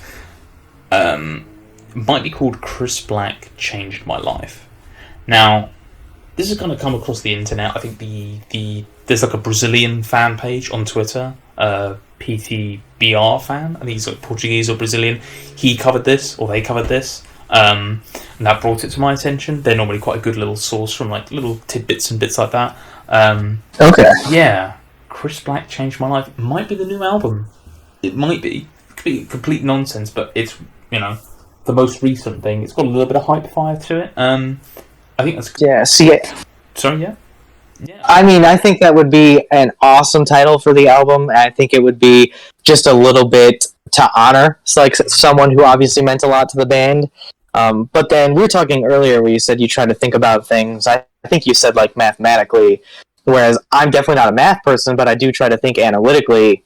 And, Portugal The Man, they're signed to Atlantic Records now. Like, they're on a major label, and when you're on a major label, I feel like to a degree, there's like a game that you have to play. And so while I think it would be awesome if the album is called Chris Black Changed My Life, I just wonder if some suit in an office somewhere is going to have that, like, dropped on his desk, and he's going to go, like, yes, this is what the kids are going to love. They don't know who Chris Black is, but I bet they'll love this album title. Like, if that makes sense. So, I think that's... I can see why you'd say that, but I'd say... something that happened 30, 40... how many years ago? I know it's still, slightly more relevant, but also it's... Yeah, especially in 2019, that was just supposed to be, like the 50th anniversary of Woodstock? And they were actually planning on holding Woodstock, and it was going to be like 20 minutes away from where I live. So I was super hype about that anniversary, because Portugal The Man was supposed to be there. So I was like, nice, I get to see my favorite band at Woodstock, 20 minutes from my house. And they just released an album called Woodstock. That's going to be a crazy, crazy experience. But then it never happened, so I didn't get to live through that. But I see what you're saying, and I agree. I think for sure it would be an awesome thing for them to do. But I always just get this kind of like fear, like, would some suit and tie in an office allow that, basically? Because are they going to want to put all sorts of money into advertising something that the general public might look at and be like, well, I don't know who that is or what that is, so I'm just going to keep going by. Yeah, it kind of, to me, I'm not a big Kanye fan. It kind of sounds like something he would do. It was like, this thing changed my life. This happened to me. Pay attention to it. This is something important. And people draw onto that. I mean, obviously, I know Chris Black. I've never had the opportunity to meet him, unfortunately. I don't know about yourself. If you've ever had an opportunity to meet him. So I didn't meet him personally at that show. I did talk to like John and stuff at that show, but oh, nice. Just on stage, his presence, like the way they talk about him, seems 100% legit. That's the impression I got. He's just a good dude. Like the energy that he gave off on stage was just awesome. Yeah, I mean, it would be a good homage to him, I think, as well. Especially. For sure, and that's part of what I think is so cool is them honoring him in that way. And I can see it being taken the wrong way as well. But like, they're just they're showing this guy for whatever reason who's not too popular, and maybe he not as well known. I should say popular is a completely wrong word, but there's been a lot of problems in the US with policing and how black people are treated with police, and maybe I think that's a good light to shine on of like this is for sure coming at it from that angle. Yeah, definitely, I agree. And then but then it's like, hopefully if they go that route, they've got like the songs to back it up as well. Mm-hmm. Like if they're gonna kind of start leaning into that sort of messaging, which I would be all for. Mm-hmm. I hope they like go the distance, I hope they don't really like sugarcoat it, if that makes sense. I hope they wear their heart on their sleeve, so to speak. Definitely, and I mean, I think it'd be a good homage. I'm just ready for something new. They can call it anything they want. They could call it What Me Want. I don't really care. They can anything. I'll enjoy it. I don't think I'm gonna. That wasn't on the track list. Did you see that? I think What Me Worry was not included on that track list. Yeah. How many tracks were on that track list, to be fair? I want to say it's somewhere between like 10 and 12. Yeah, I think maybe a little more. A couple of years ago, I think John said that the preliminary thing was like something around the 14 to 15 mark, maybe 12 to 15. So maybe they cut a few things, and maybe they were like, well, I don't know. Maybe they were like,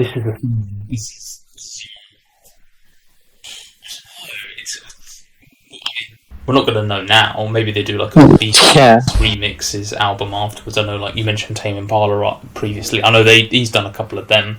Even some comparing to Tame, because I was about to bring that up as well. Before the Slow Rush came out, Tame had released Patience, and then Borderline, and Patience ended up not even making it on the album. And I feel like I've read that part of the reason why is because the initial reaction to it from the fans was I guess overwhelmingly negative. I don't know why. I thought Patience was a great song, but so that's part of why. Yeah, I read that's why he didn't put it onto the slow rap. But then we get a 2-minute track where half of it's a podcast. Anyway, yeah, and anyway, we're not going to deep dive into the slow rush. Anyway, that's 2 years old plus, and not to do with this. But yeah, I know what you mean. But again, I'd quite like to see a B-sides, maybe some like singles. Maybe What Me Worry doesn't fit. I think you're trying to do a concept album.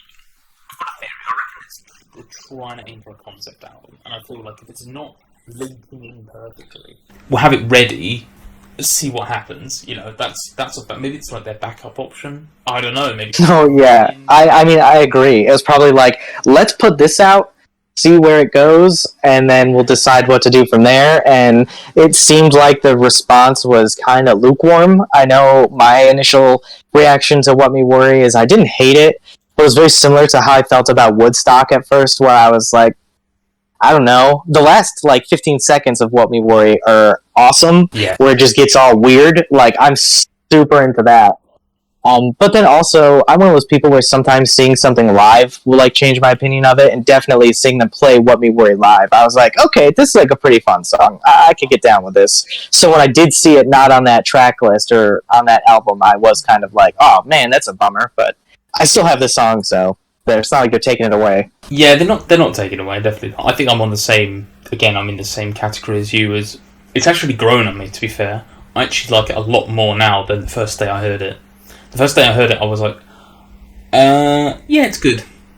But now I'm like, yeah, this is really good. I really like it. I like the layers. I like the deepness to it. I like the references they've thrown in there. If they put it in, if they don't, I can still enjoy it. You know? Yep. I don't know. I've got an ongoing joke with a friend of mine about the "Steal My Sunshine" song because yeah. Sunny day here, and then in the UK, and then the day after it isn't. I'll just put in our group chat, "Someone stole my sunshine," and they just do them. They love it. They've got no idea what it's about. I don't know. Yeah, that's awesome. That song is very upbeat for and that kind of ties into how you're talking about concept album, where I could totally be wrong on this, but I feel like that's the 90s and everything is kind of the direction that they're taking things. And I mean, the interview we just read from High Times, they mentioned being kids of the 80s and 90s. They mentioned Mad TV, Beavis and Butthead. They covered Steal My Sunshine by Len. And then I can't remember what the B-side to that single was, but I think it was another 90s song. The Nova Kane. I'm forgetting what it's called now. No, it's something Novocaine sounds right. They did a song with Cherry Glazer. I think that's which was Steal My Sunshine. Yeah. Oh, okay, right. And the other one was with the other opening act that they started the tour with Alt J with. I can't remember who that was off the top of my head. I was talking about how I feel like they've just been so influenced by the 90s that I'm hoping that in an, I guess, overt way makes its way into the album, just because I mentioned the songs already that I did. And then live, they were covering In Bloom by Nirvana, which, I mean, huge 90s song. So it seems like, I just feel like they're very in that period, or at least they were at one point. And so I would just be excited to see if they do kind of take their sound in that sort of 90s alternative direction. The song was Novocaine for the Soul, featuring Sir Chloe. Yep, Sir Chloe, that's who. Yep. Yeah, I completely gone blank. I really like the Steal My Sunshine. And you said that's a cover? Yeah. Does classic 90s hit? I had no idea. I've just been enjoying that nevertheless. I've literally... Wow, okay. I feel really... I feel a little silly now. Yeah. Those were both covers, and that was like the whole point of the single. And I think it was also... Tomorrow. Yeah, and I hadn't thought about this, but they released that single, I think the day before I saw them in Riverfront Park in Harrisburg in September 21. And... 24th that came out. Yeah, and I think I saw them the 25th or the 26th. But they didn't announce the Alt J tour, I don't think, until October or maybe November. So it's interesting to me that they released a single with the opening acts from that tour, but it was before that tour had even been like discussed in public. Okay, so we're sitting here end of June. Album's coming out in June, apparently. Okay. Ideas of concept album. What Me Worried Not in it. Kind of feels like you're right. There is something missing. You know, it feels like I don't know. It feels like another single or two could come out. I mean, I definitely don't need the whole album to come out before the album comes out. Definitely, like, tease us, give us a couple of little drops, you know, and then just bring it out. Well, that's what they've done before, and that's why I feel like we're just not there yet. Because, full disclosure, obviously, I'm sure it's clear at this point, Portugal The Man, Ride or Die, my favorite band forever, but they're not Beyonce. You know, Beyonce can just drop an album out of nowhere, and then everybody's talking about it within 30 seconds, and it's like breaking records for how many people have bought it or downloaded it or streamed it. Whereas, unfortunately, while they deserve it, Portugal The Man doesn't have that huge of an audience, I guess. So I feel like they can't really afford to do that, and I'm sure Atlantic at this point probably wouldn't really want to do that because they've invested in the band at this point, and they don't want to be like, hey, we just like paid for you to record this album and go on this tour or whatever. Yeah, let's just drop the album with no promotion whatsoever and hope people find it and listen to it. Like, I'm sure that'll go well. I just don't think that's how it's going to work. Again, I could be wrong. John, everybody, if you listen to this, don't take offense. You guys are amazing. I'm just saying, I don't think they would benefit from a surprise drop like I know people like Beyonce or other huge artists, contemporary artists have done. I just don't think it would work. I reckon. I mean, summer is technically up to September the 20-something, 22nd? 21st or 23rd, I think. Just had the summer solstice about a couple of days ago, which... Yep. Longest day of the year. Yep. I mean, September? Yeah, that could work. If something comes out in July, maybe something comes out in August, they go after that second song that comes out in August. This is all like making this up. But I mean, Grim Generation to me. Yeah, that Grim Generation gives off kind of like autumny vibes. When I first heard it, I was like, okay, either this comes out in like April or May to try to capitalize on getting like that summertime radio airplay, because it is kind of a light, fun song. But then it also did kind of give off like a late autumn day or early autumn day, I mean, where it's still pretty nice out kind of vibe. But when I saw them live in April, have you seen how John was doing like the face paint and everything like that? Yeah, they've all been they've been painting. Not just him, everyone. So they didn't all do it at every show, but John had done it. By the time I saw them at Madison Square Garden, John was the only one who had the face paint on. But I noticed, and I don't know if this was intentional, and I'd asked him, but he didn't really answer. I don't know if he didn't want to give too much away, but he did kind of mention that he's developing like a character. It's like an idea he's interested in going in. And he's done similar things before, where I know in interviews in the past he's talked about he'll put on like the frames, like the glasses that aren't actually glasses and stuff, or he'll kind of wear kind of wacky stuff. Just because obviously he's got a bit of stage fright, and so becoming a character helps him handle that a little more. And so I think that's what he was doing at first with the face paint, is he was just kind of, you know, creating like an alter ego he could become when he's on stage to be a little more comfortable. But so the face paint he had on, at least when I saw them at Madison Square Garden, totally he looked like a skeleton. And so to me, I'm hearing this skeleton sing Grim Generation, a song about like all this darkness and everything in such a happy way, and that was just a crazy visual to me, as well as like an auditory experience. And I'd mentioned that to him after the show. Just it was this really beautiful moment where the song is ending and it gets really kind of light, and it's just John singing pretty much with the music fading out, and the camera that I think it was McClay had walking around the stage just kind of zoomed in on John, and like I said, it just looked like a skeleton's face. So I could totally see it being like an autumn kind of thing, and capitalizing maybe on, you know, being a Halloween party jam or something like that. I kind of get that. Yeah, that could work as well. You have a right, though. I mean, as a fan, you've invested in the band. You know, that's how I look at it, and that's part of why I got into buying vinyl back in like 2014 is because it's just another way to support the band. I do use Apple Music, but I've never used Spotify. And I only started using Apple Music because I was buying so much music through iTunes when I was in college. It was just getting to a point where I like pretty much couldn't afford it anymore. So I held out as long as I could, but then I was like, okay, like, how about I just pay for Apple Music, stream whatever I want, but then when I really like a band or an artist, I'll buy their vinyls or I'll buy like merch just straight from their website to support them. Yeah, exactly. Yeah, I'm kind of similar. I held out until maybe like 2018, late 2018, for like stream listening, like Spotify and things like that. Yep, I think that's about when I made the transition as well.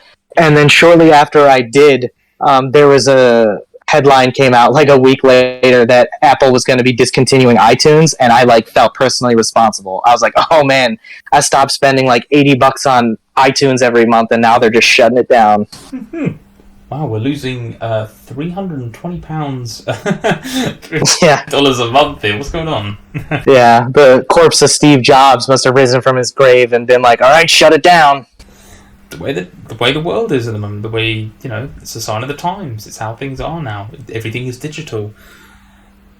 Yeah, but so back to what you were saying, there's nothing wrong, and I don't think people should feel guilty for wanting like something new. Just like content.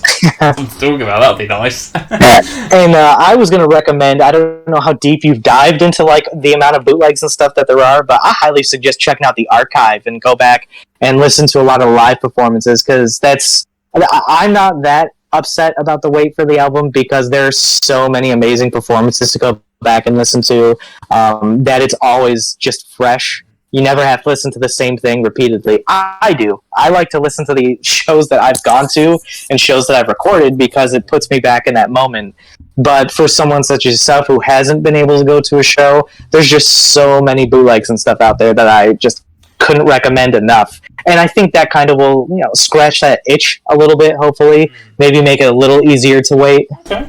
Yeah, I've definitely thought a couple of bootleg calls, but again, I haven't dived too much deep into it, especially with at the moment. I just went to the pond, and then I was like watching a couple of their bootleg shows to kind of get you back into them, and then with Glastonbury as well. I'm now gonna. It's just kind of revitalized for those kind of, you know, what's been played this weekend, and then you know what, I can wait. I said this year, if it came out this year, I'd be happy.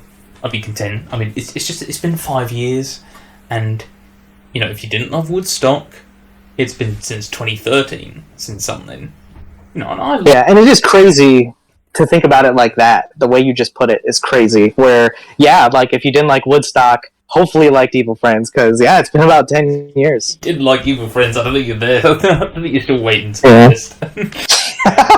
Yeah, I'm just picturing that meme where it's like, the parent in a pool holding one kid, and then there's a kid in the inner tube like crying, and then there's just something at the bottom of the pool like sitting there. Yeah. Like, I'm just picturing that being in the mountain in the cloud. You got Evil Friends up in the inner tube, and then you got the parent holding up Woodstock. Oh god, I know exactly the one. I know the one. I love that one. Yeah. Anyway, any closing thoughts on Chris Black changed my life? Rumoured album thing. It could be complete nonsense in a week's time. No. But I don't know. It's something to go off.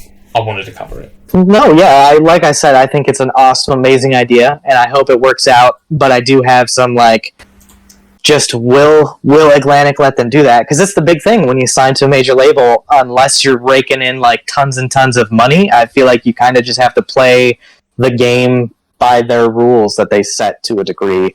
And so I think it'd be a great idea, but clearly I don't know enough about the music industry. Otherwise, I would probably be that person behind the desk making those decisions. I don't know anything about it as well. I thought I knew something, but all I know is every time that, like a Apple Music does you've listened to these people for the amount of years Spotify does something, I see one of the chaps from Jungle was like, yeah, we actually make like a penny for every 4 listens, so don't go don't start popping bottles because you listened to us for 60,000 hours. You made us about £6. Right? That's the insane thing about it. It's disgusting, isn't it? I don't understand. It's like a back and forth where, yeah, Spotify might help the artists get more exposure, but on the same thing, like, if artists just didn't use Spotify, then Spotify wouldn't exist. Like, if bands were like, okay, I'm not going to license my music to you, then Spotify wouldn't exist. I feel like there should be more of a back and forth, more of a give and take between the artists and the platform, as opposed to just the platform, like all corporations, being this monolithic entity that's like, you're making the money for us, bub, like, we'll give you the scraps, whatever's left over.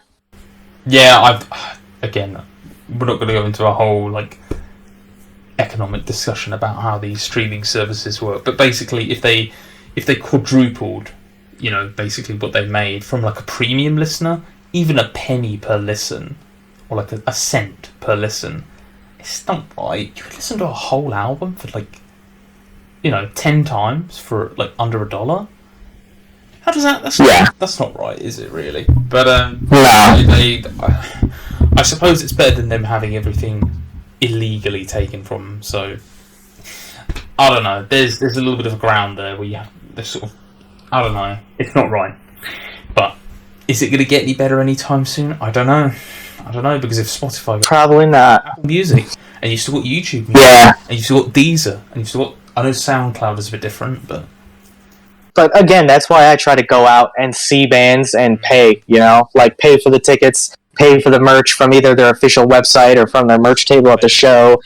Yeah, because that's just the easiest way to get the money directly to them. If you really like a band and want to support them, that's the way to do it. Make sure you're sending the money straight to them and not through some, like, third-party service that's taking a cut or something like that. Oh, God, yeah. It was. I went to a show just before the pandemic, like in March of 2020. At the timing. Oh, you beat me, man. You're the first person I've met. I saw a show mid-February 2020, and that was like, I was like thankful at least I got to see a show in 2020. But you cut it real close. March 4th, I went to see the Group Love in London. Oh, nice. I've seen them a couple times. Yeah, they're a fun watch. They just signed a UK label, and they were like, oh, while we're signing the details, we're going to do a show in London. And it was literally like a brand new venue as well. Like, they had done one warm-up show, and this was their first show. I was talking to one of the guys behind the bar. I was like, yeah, it's our, like, first opening night. We're really positive. And then, like, 2 weeks later, I'm like, man, he's probably lost his job. Man. Yeah, that sucks. But I did see someone I follow online actually saw a show there recently. So I'm like, thank goodness that place is still open, because it's a nice new venue. Probably like a 600-700 cap room, maybe like 800. Okay. It's good to see a room like that still open, like new venue. Yep, because like I said, I mean, the place I used to go to that was closest to where I live was about 45 minutes away, and it got shut down like shortly after all the lockdowns and everything. I think they were already cutting their margins pretty close, and once they couldn't do anything anymore, that was just game over for them. So they sold, and then, like I said, it's just been completely torn down, and it's just a parking lot for a hospital or something now. And the dude who promoted out of there has said that he's going to reopen the venue somewhere else, but that was like a year ago he said he's going to do that, and I haven't heard anything else, so I don't know if it's going to happen or not. Yeah. Anyway, we'll obviously pay close attention to anything that happens with a new album. I mean, you'll hear about it here. Yeah. Absolutely. I can say I'm certain. Hopefully we get more details. I remember I did on one of the Reddits, I asked John, I was like, so how many tracks on the new album?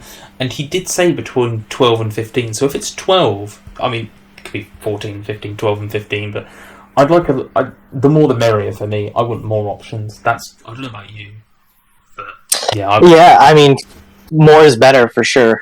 Especially after, I know it's not been technically 5 years of them working on it, because they've been touring and they've got shows and been working on other. Their tour for Woodstock as well. I feel like people need to understand that world tour for Woodstock was massive. They played so many shows for so long for that album that when you say it's been like 5 years since Woodstock, but like at least 2 to even 3 of that was pretty much spent just touring for like Woodstock. They were like the sort of the 5th most toured show in that year. They'd done like 200 and something shows. in that year.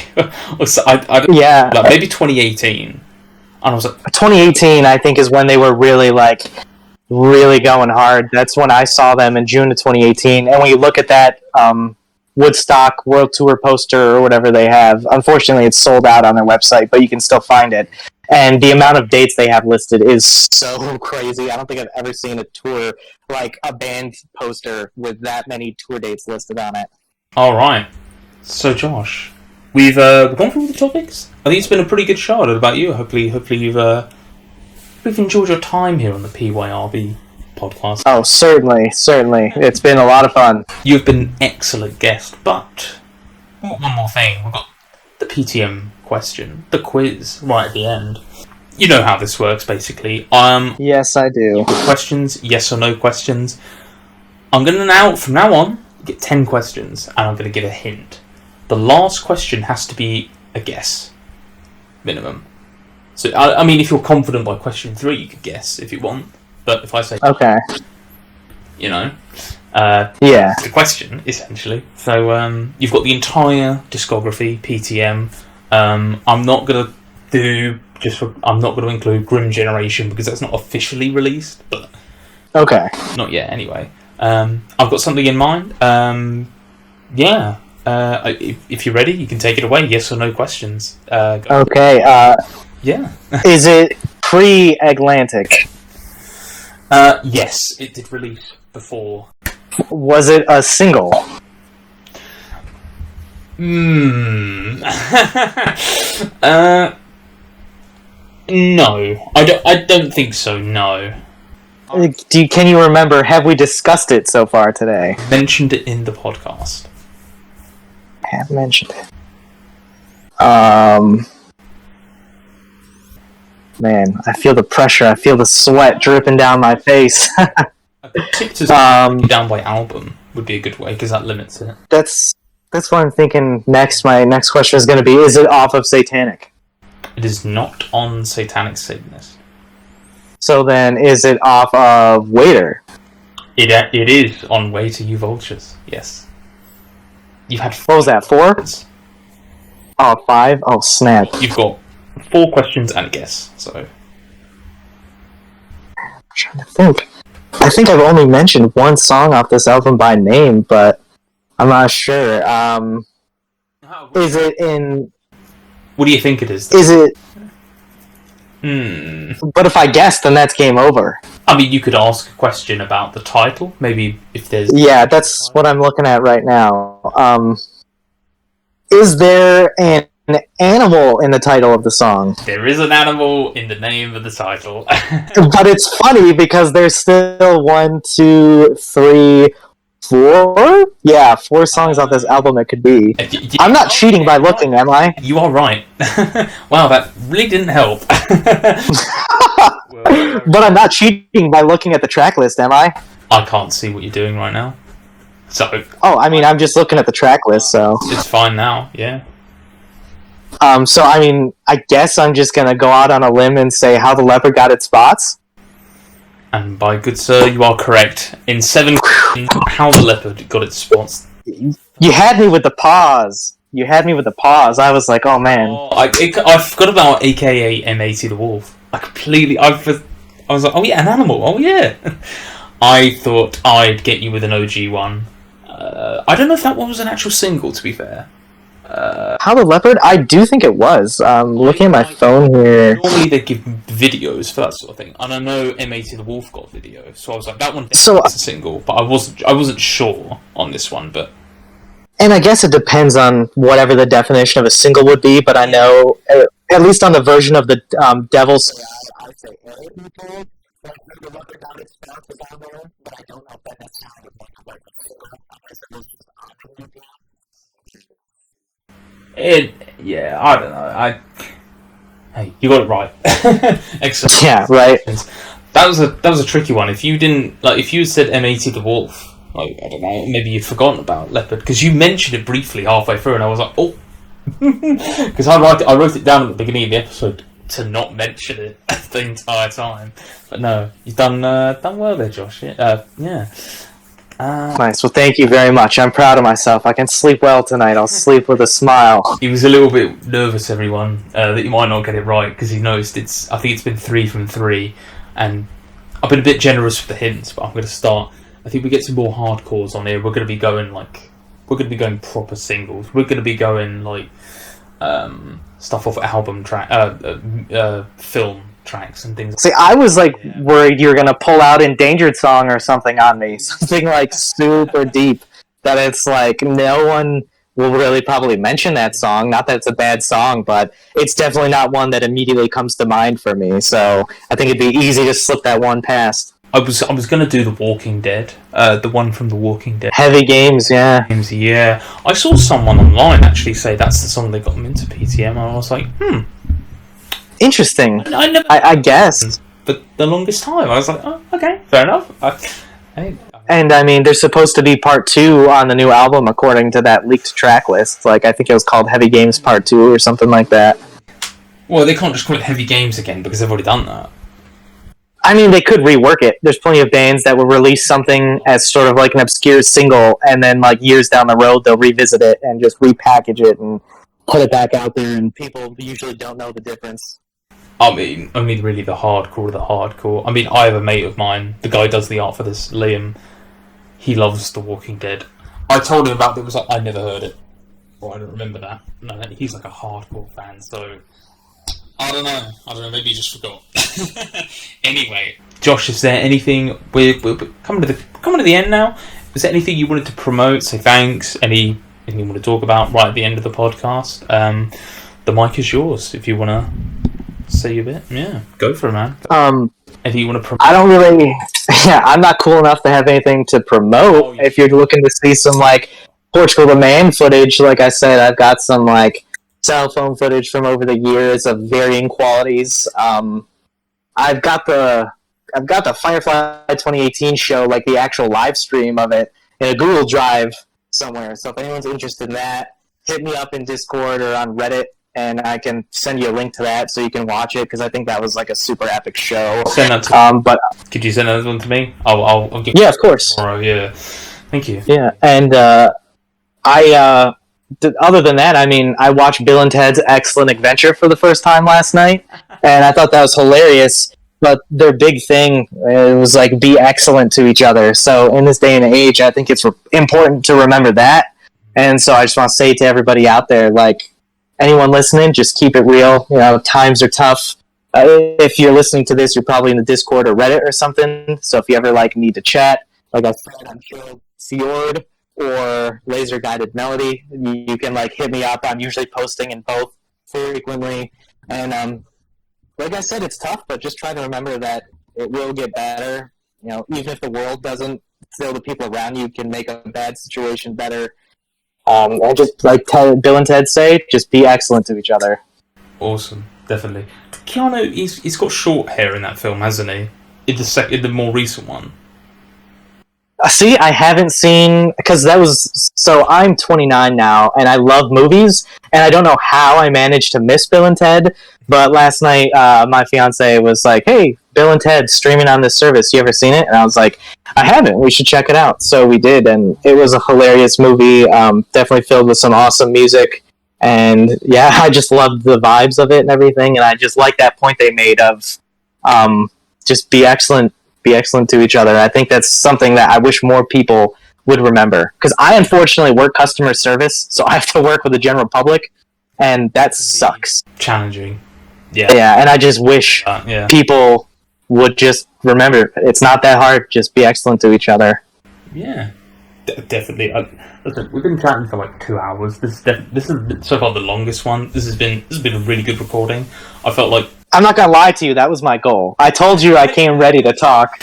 You came in with the facts, you came in with the answers, you were there. And like I said, I've got so many stories and stuff that we didn't even get into that in the future. If you ever want me back on, I'd be more than happy to come on.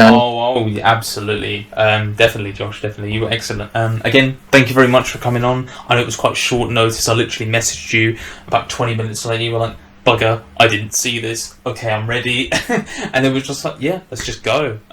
Awesome. Yeah, thank you for being really patient with everything we're doing here. Yeah, again, thank you if you've been listening. If you've made it this far, excellent. Yeah, thank you very much, guys. Yeah, I have nothing really else to say apart from let's hope for some good news in the next sort of month or two. Maybe a new release. Anything? I'm sure we'll get. Yeah, fingers crossed. Fingers crossed. Anyway, cheers, guys. Have a good day.